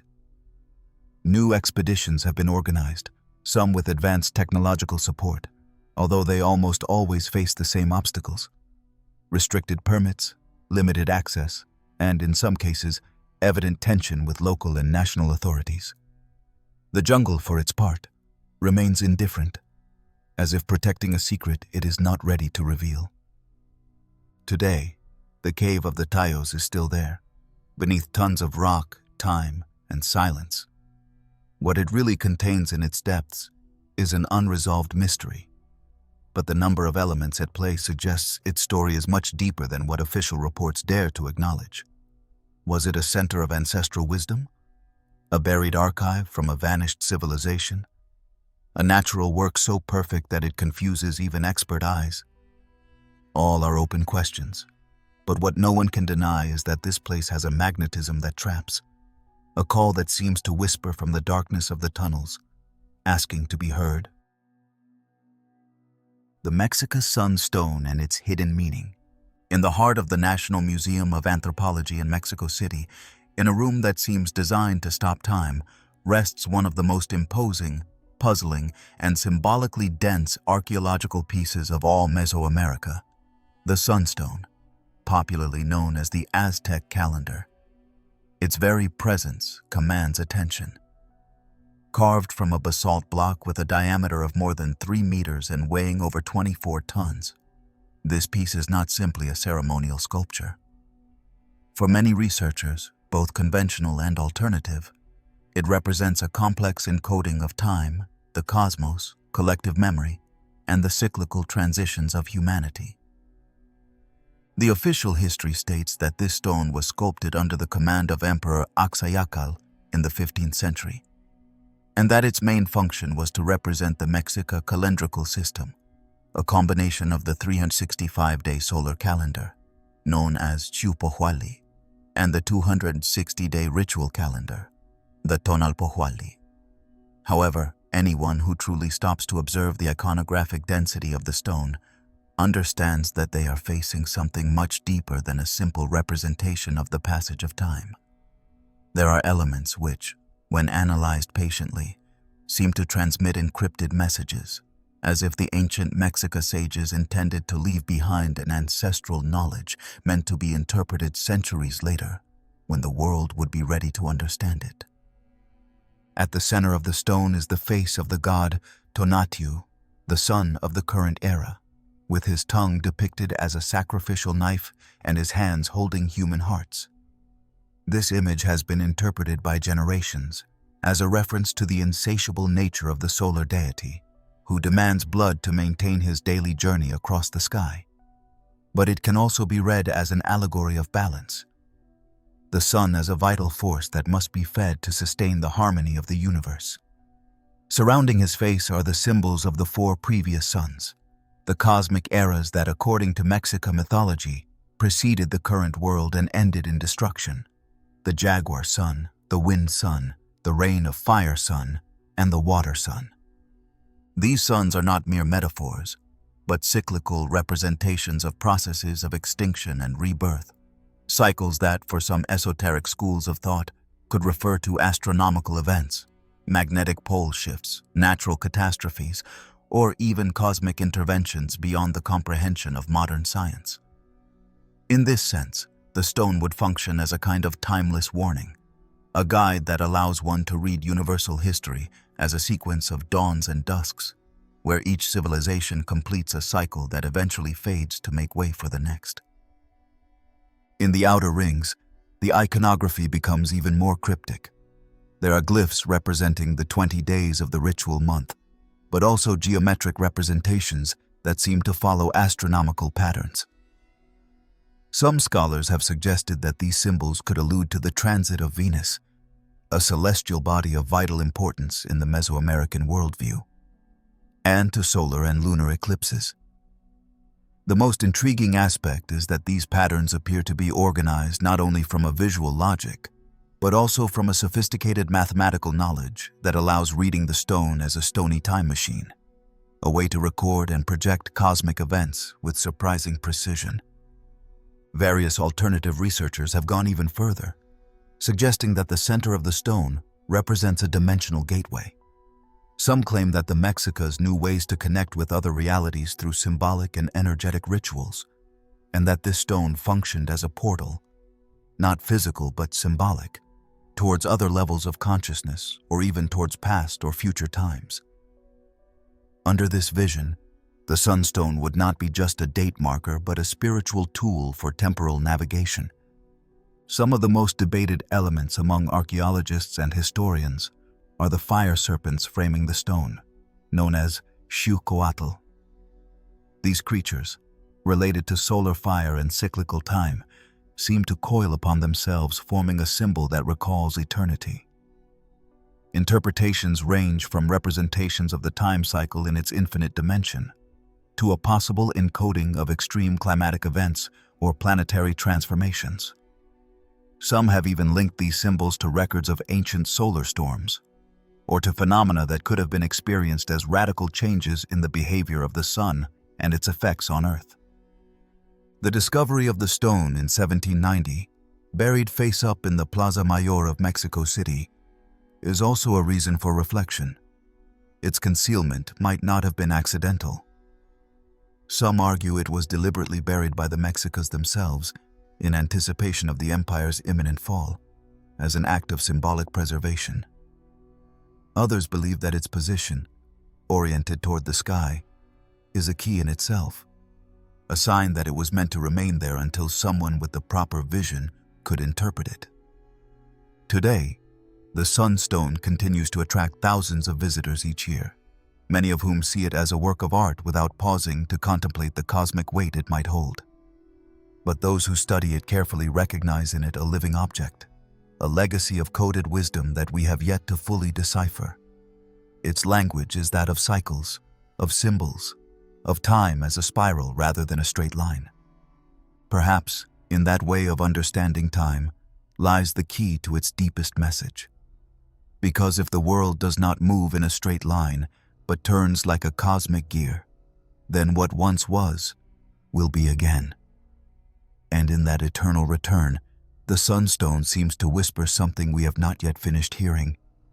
That knowledge is engraved, waiting to be read, not with the eyes of haste, but with the patience of one who has understood that everything has its moment to be revealed. The Machine of Nineveh. In the year 1849, amidst the arid landscape of what is now known as Iraq, a British archaeologist named Austin Henry Layard unearthed the remains of a civilization that for centuries had remained buried under layers of dust and oblivion. It was Nineveh, the capital city of the ancient Assyrian Empire, a majestic city that once shone as the center of power in the Mesopotamian world. Among palaces, reliefs, and clay tablets, Layard and his team found something that, at first glance, seemed like just another curiosity among thousands of fragmented pieces. A collection of cuneiform tablets that would later become known as the Library of Ashurbanipal. But within those ancient texts was hidden content that, to this day, puzzles scientists, historians, and mystery enthusiasts alike. An artifact described with such a level of technical precision that it does not seem to belong to the era in which it was recorded. Thus was born the legend of what some call the Machine of Nineveh. The information about this supposed artifact is not based on a physical object found as such, but on the cuneiform texts that enigmatically recount the operation of a device capable of performing complex mechanical operations. Specifically, there is reference to a set of gears, axles, counterweights, and regulating mechanisms that, interpreted from a modern point of view, might resemble the operation of a hydraulic machine or even a primitive automaton. Some of these fragments, written in technical Sumerian and Akkadian, have been translated by specialists with difficulty, and what they reveal are descriptions that do not seem to fit the technological level officially attributed to civilizations of the 3rd millennium before the present. One of the most puzzling elements of these tablets is their focus on precision. They speak of weights measured with exactness, adjusted mathematical proportions, and controlled repetitive movements.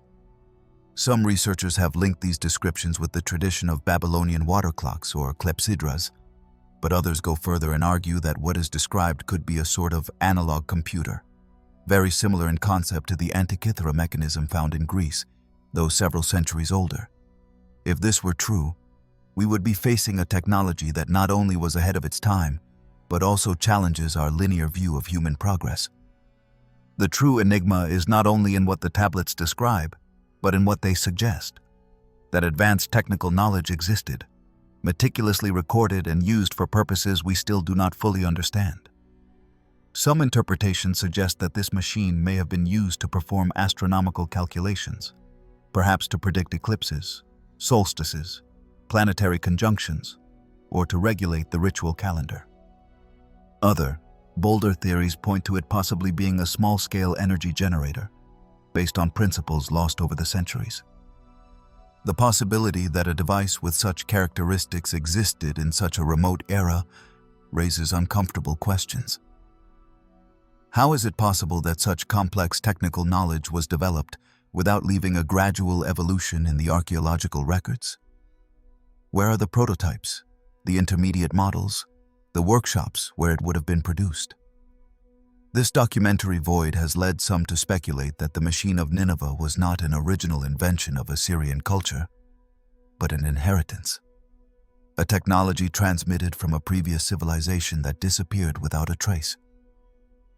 This idea, although rejected by most conventional historians, finds echoes in other cultures that speak of past ages, of knowledge given by sages or even superior entities. In this context, some alternative researchers have linked this machine to the Anunnaki, those enigmatic beings described in Sumerian texts as gods, but whom some consider visitors from another world. According to this view, the Machine of Nineveh would have been one of many tools left by these beings to instruct humanity in sciences, mathematics, and technology. It would therefore not be a human creation in the strict sense, but a technology inherited, completely misunderstood, and eventually forgotten. But even leaving aside the more daring theories, the truth is that the Machine of Nineveh represents a historical anomaly. The precision of the texts, the technical vocabulary used, and the context in which it appears, within a royal library that contained thousands of administrative, religious, and scientific documents, give it a legitimacy that is difficult to ignore. We are not talking about a mystical fable, but a concrete document, recorded with the same formality as censuses, astronomical maps, or the king's laws. Another important piece in this puzzle is the interest this story has generated in certain private research circles. It is known that some tablets related to the subject have disappeared from official museum catalogs, and that their photographs are not available to the public. This has fueled suspicions that there is classified, or at least hidden, information about the true scope of this knowledge. Some rumors suggest that a partial reconstruction of the machine was attempted by scientists in Eastern European laboratories during the 20th century, but that the results were silenced for unknown reasons. Today, the Machine of Nineveh remains a shadow among the cracks of time. It does not exist physically, but it lives in the marks traced on clay more than 2,500 years ago, waiting to be deciphered by a perspective daring enough to cross the boundaries of official history. It may have been an astronomical mechanism, a ritual automaton, or perhaps a technology we still do not understand because we have not yet reached that level of consciousness. What is clear is that Nineveh, that city that seemed like a lost echo in the sand, still holds secrets to offer. Among them, the possibility that human knowledge has been cyclical, that what we believe to have discovered for the first time was already known and forgotten once, buried in the mud of antiquity, waiting to be recognized by those who can read its keys without prejudice or fear. The invisible city of Akakor. Deep within the Amazon jungle, among the blurry borders separating Brazil, Peru, and Bolivia, and beyond the reliable maps, where the vegetation is so dense it seems to swallow history itself, lies one of the strangest, most puzzling, and debated tales of the 20th century. The mystery of Akakor. There are no visible ruins, no traditional archaeological records, nor satellite photos that confirm its existence. But what does exist is a testimony that has fascinated explorers, researchers, and theorists for decades. A story told by a man who claimed to be the last heir of a civilization buried beneath the jungle. An invisible city called Akakor, whose story challenges everything we believe about the past of South America. The story came to light in the 1970s when the German journalist Karl Brugger met in Manaus an enigmatic individual who called himself Tatunka Nara. This man, of robust build, ambiguous features, and piercing gaze, claimed to be a prince of a tribe called Uga Mongolala, descended from an underground civilization founded more than 11,000 years ago. Tatunka not only spoke with astonishing authority about his lineage and his people's history, but narrated events with a chronological clarity that amazed the journalist. Brugger, intrigued by the level of detail and coherence in his story, decided to record everything in a work that would later be published under the title The Chronicles of Akakor. What the book narrated was extraordinary. According to Tatunka, the ancient inhabitants of Akakor were not primitive peoples, but heirs of cosmic knowledge brought by the gods of the sky, tall and luminous beings who arrived on Earth in ancient times. These beings, he claimed, established 12 underground cities throughout the continent, interconnected by a network of tunnels that still exist beneath the Amazon jungle. Akakor was the capital of that hidden world.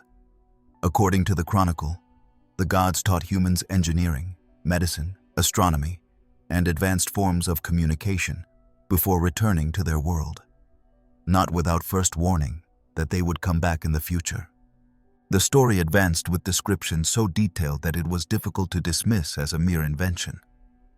Tatunka spoke of secret passages, temples covered by vegetation, entrances camouflaged among inaccessible mountains, and doors that could only be opened at certain times of the year, guided by astronomical events.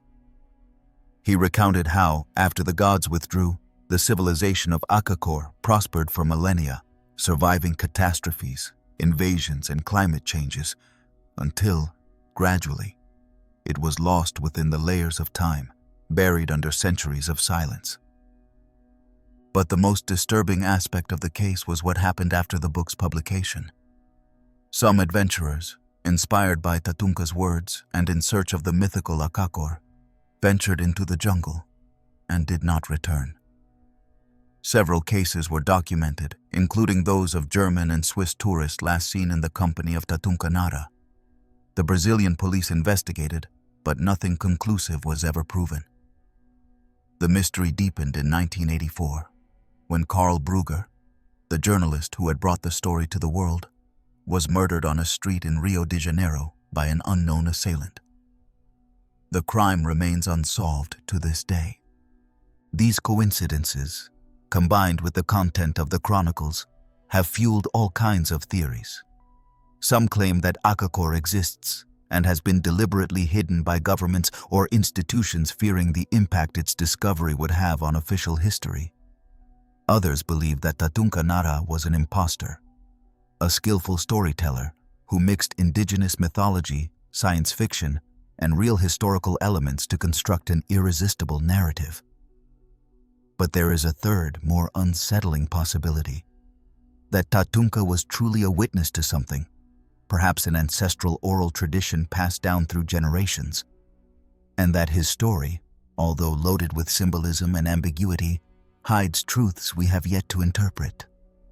What is certain is that the indigenous peoples of the Amazon have multiple stories about hidden cities, ancient peoples living underground, and gods who came from the stars. The coincidence among different tribes on these topics has been noted by some anthropologists as an indication that there might be a real basis to the myth. Furthermore, recent explorations using LiDAR technology in inaccessible jungle regions have revealed buried structures not appearing in any previous records, which has revived interest in lost cities like Akakor, Z, and Paititi. If a subterranean city truly existed in the region, as the legend claims, it is most likely completely hidden today by the jungle and centuries. The environmental conditions, extreme climate, and lack of accessible routes make any sustained expedition almost impossible. However, the magnetism of the mystery remains. Some claim to have found blocked entrances, polished stone walls that do not fit the local geology, and echoes in the mountains suggesting hollow chambers underground. Nothing conclusive, but enough to keep suspicion alive. Akakor, in that sense, operates like a mirror. It reflects both the possible history and the desires of the present. It represents what could have been, what might still be, and what many believe will one day come to light again. Its narrative moves within that uncomfortable space where reality and myth meet, the documented and the imagined, the visible and the buried. Perhaps we will never know if Akakor was a real city, a sacred metaphor, or a well-crafted lie. But its legacy, beyond its physical existence, is undeniable. It has left a mark on popular culture, speculative archaeology, and the imagination of those who dare to think that the history we have been told is only part of the truth. The Giants of Lovelock. In the arid landscapes of the state of Nevada, among hills of worn rock and stretches of land where time seems to have stopped, there is a cave that has been the center of one of the most controversial, unsettling, and puzzling stories in North American folklore and archaeology. Known as Lovelock Cave, this silent and dark place, seemingly insignificant to the casual traveler's eyes, holds a story that speaks of an ancient war, of an exterminated race, and, more unsettling still, of giants. Not the ones from children's tales, but real, imposing beings with reddish hair, enormous strength, and a culture that, according to some versions, would have coexisted with the ancestors of the indigenous peoples of the Southwest.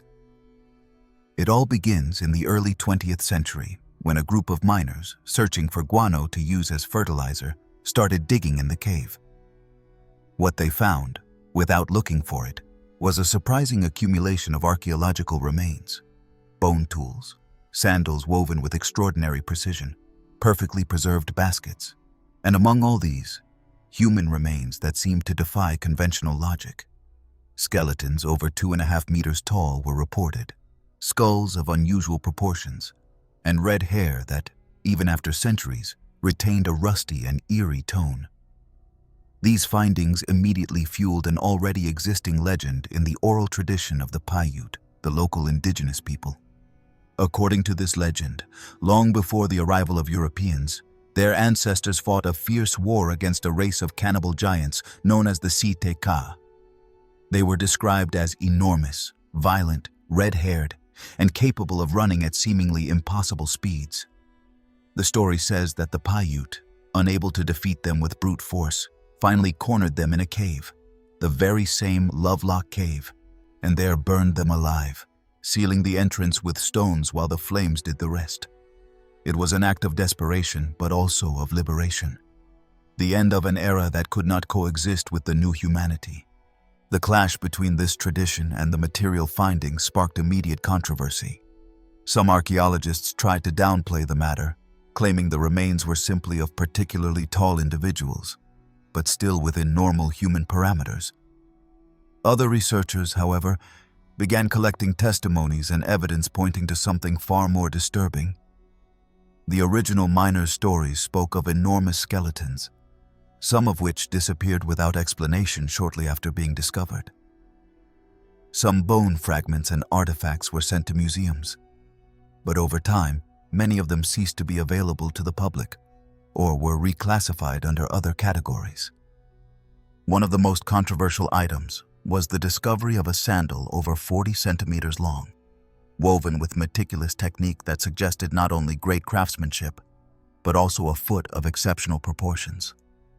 This piece, like several similar objects, is in the possession of the Nevada History Museum, but is rarely exhibited. Photographs are scarce, and official mentions even more so.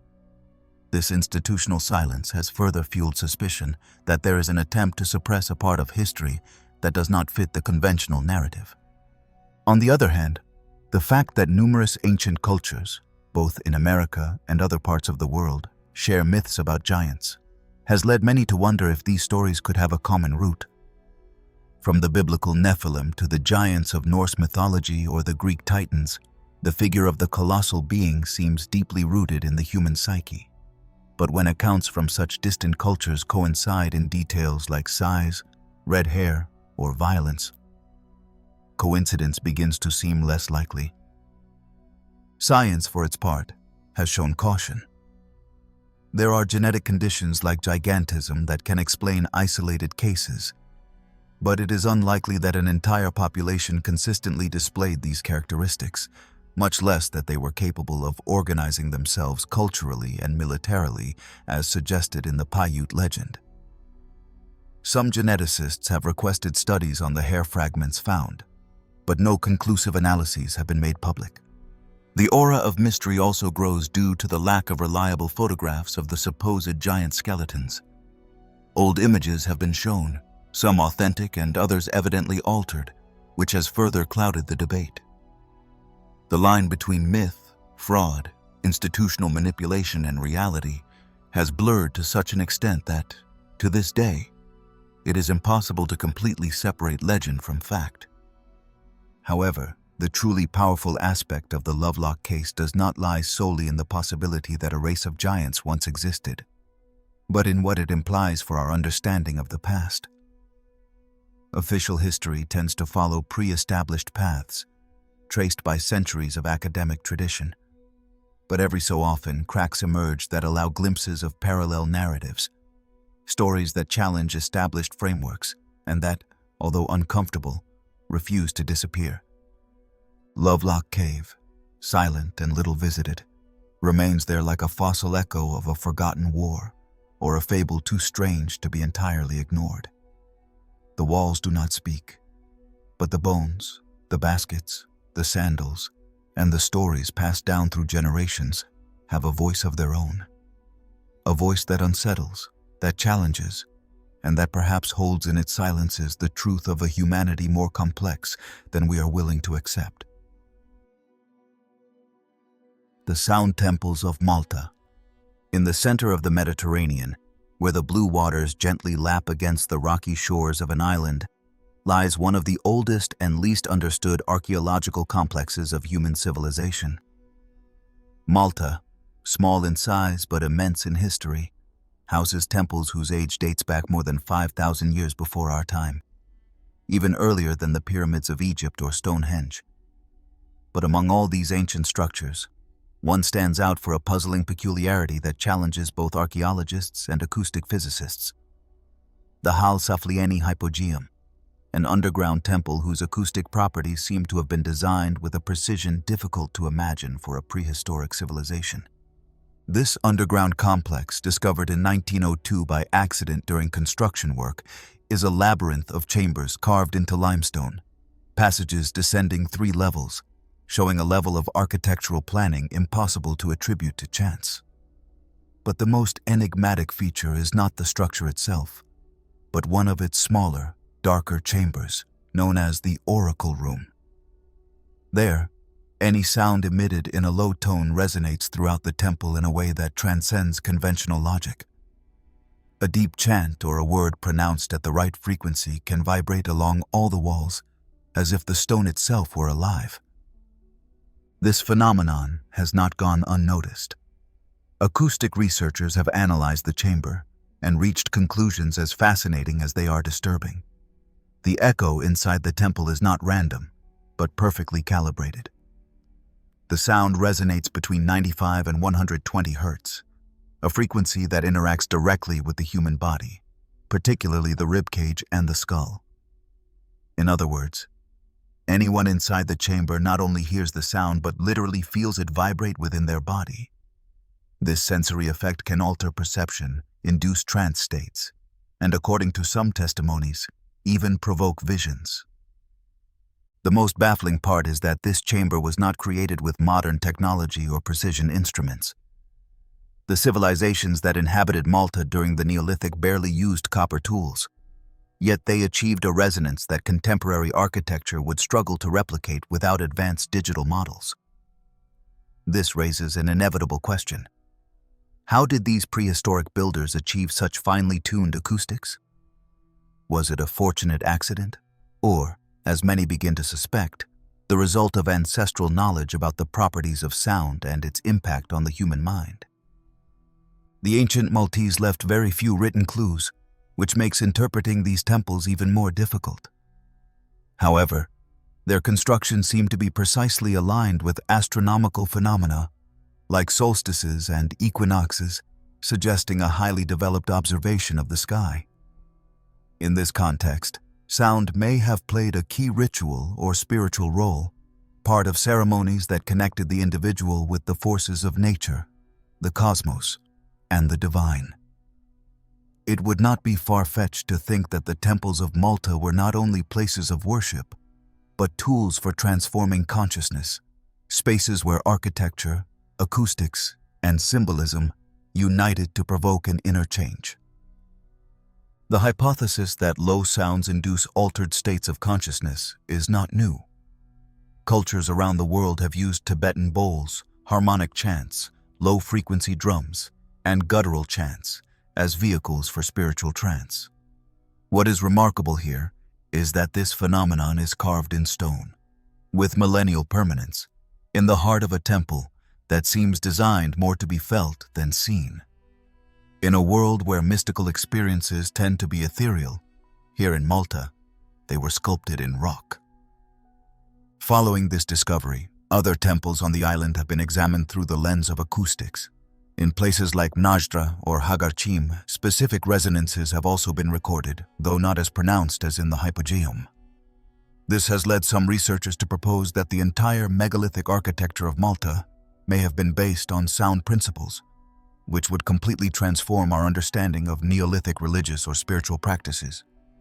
Advocates of an alternative theory even suggest that sound may have been used for technological or therapeutic purposes. According to this view, certain frequencies could have been employed to heal, induce deep relaxation states, or even modify matter. Although this idea has not yet been confirmed by modern science, it has fascinated sound engineers and doctors studying the effects of vibration on the human body. In this sense, the temples of Malta would be much more than ruins. They would be millennial resonance machines designed to interact with human biology in ways we are only beginning to rediscover. Of course, these theories are not without controversy. Traditional archaeologists tend to see these acoustic properties as coincidences or, at best, intuitive achievements derived from experience and repetition. However, the degree of precision observed in the oracle chamber is difficult to explain with rudimentary tools. And when the repetition of a pattern appears in several temples separated by kilometers, the accident hypothesis begins to crumble. Beyond a definitive explanation, what is clear is that the sound temples of Malta invite us to reconsider the role the senses played in ancient cultures. Sight, so privileged in modernity, may not have been the primary channel of spiritual communication in the past. Instead, hearing, the most primitive sense, the first to develop in the womb, perhaps was the path to the sacred, to the inner self, and communion with the unknown. As more scientific studies are conducted on these structures, new truths may come to light. But meanwhile, the mystery continues to resonate, like a deep echo trapped in stone, waiting for someone to dare to listen not only with their ears, but with their whole body, with the memory of the ancestral, and with the intuition of what is yet to be understood. The Battery of Oxkintok. In the heart of the Yucatan Peninsula, where the roots of the jungle intertwine with the silent ruins of ancient civilizations, there lies an archaeological site that, although less famous than Chichen Itza or Uxmal, holds within it an enigma that challenges conventional lines of history and technology. Oxkintok, a Maya ceremonial center whose occupation spans over 1,000 years, shelters among its remains a puzzling object. For some, it is merely a ceremonial vessel without greater significance. For others, it is a disturbing anomaly that could rewrite our understanding of the technological reach of pre-Columbian peoples, a supposed battery of unknown origin. The object in question was discovered decades ago by a team of Mexican archaeologists and is described as a sealed ceramic container with an internal structure that has raised more questions than answers. When analyzed, it was observed to be composed of a combination of metallic materials and minerals, which, according to some applied physics specialists, might have been capable of generating a small electric charge under certain conditions. Although this does not mean that the Maya built batteries in the modern sense of the term, it does suggest they were manipulating materials and techniques that do not easily align with the traditional narrative about their technological development. The most puzzling aspect is that this artifact presents structural similarities to the famous Baghdad battery, an object found in Iraq that has been a subject of debate for years. Like the Mesopotamian piece, the Oxkintok artifact seems to contain an inner metal container, probably copper, surrounded by a substance that could act as an electrolyte. The boldest hypothesis holds that, when combined with a mild acid, such as vinegar or fruit juice, the object could have generated a minimal current, enough to provoke visible chemical reactions or even produce slight discharges. But the real question is, for what purpose? Until today, no specific use or conclusive evidence has been found that this device was employed for electrical purposes. However, some researchers have proposed that it could have served to coat objects with fine metals through a rudimentary electroplating process, or have been used in rituals where generating a spark, a vibration, or a minimal electric sensation would have had a strong symbolic impact. Imagine for a moment a Maya priest handling an object that suddenly emits a discharge over a statue or a sacred stone. The awe, respect, and fear that this could generate within the community would have been immeasurable. In this sense, the Oxkintok battery becomes much more than a simple isolated artifact. It is a crack, a fissure in the historical timeline that forces us to consider that ancient civilizations might have explored forms of energy we attribute solely to the modern world. Because while the technical knowledge required to develop a functional battery is complex, the possibility that it was discovered empirically through observation, trial, and error cannot be outright dismissed. Even less so when dealing with a civilization like the Maya, who developed extraordinarily precise astronomy, an advanced writing system, and monumental architecture that still challenges our technical capabilities today. Curiously, despite the revolutionary potential of this finding, it has received very little attention in conventional academic circles. Some argue that the object has been misinterpreted, that its resemblance to a battery is purely accidental. Others insist it is a ritual instrument whose internal design has nothing to do with energy generation. But these explanations, rather than solving the mystery, fuel it. Because what is at stake here is not just a singular artifact, but the possibility that more exist, hidden among thousands of cataloged objects in warehouses, museums, and private collections, without having been analyzed from this perspective. The boldest voices, those bordering the limits of scientific orthodoxy, have suggested that knowledge about manipulating electricity could have existed dispersed among several ancient cultures. Not as a complete system of energy production, but as a set of technological intuitions manifested in specific contexts, linked to the sacred, the ceremonial, the forbidden. Within this framework, the Oxkintok battery would be only a fragment of a broader network of knowledge that, for still unknown reasons, vanished or was deliberately suppressed. On the other hand, there is an aspect that cannot be ignored: the symbolism of Oxkintok. This site was not a simple settlement. It was a place of transit, connection between worlds, a point where architecture seems to follow precise calendrical and astronomical patterns. Several of its buildings have entrances aligned with specific solar events, and some underground passages appear designed to induce states of introspection or spiritual transformation.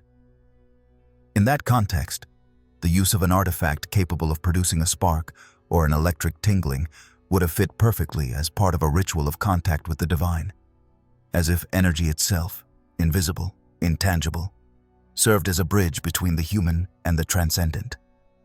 It is likely we will never have a definitive answer about the true nature of the object found in Oxkintok, but perhaps that is part of its value. It reminds us that history is not written in stone, but beats beneath the surface, waiting to be rediscovered. And that in every corner of the earth where a civilization flourished and disappeared, traces of knowledge may remain that we still do not fully understand today.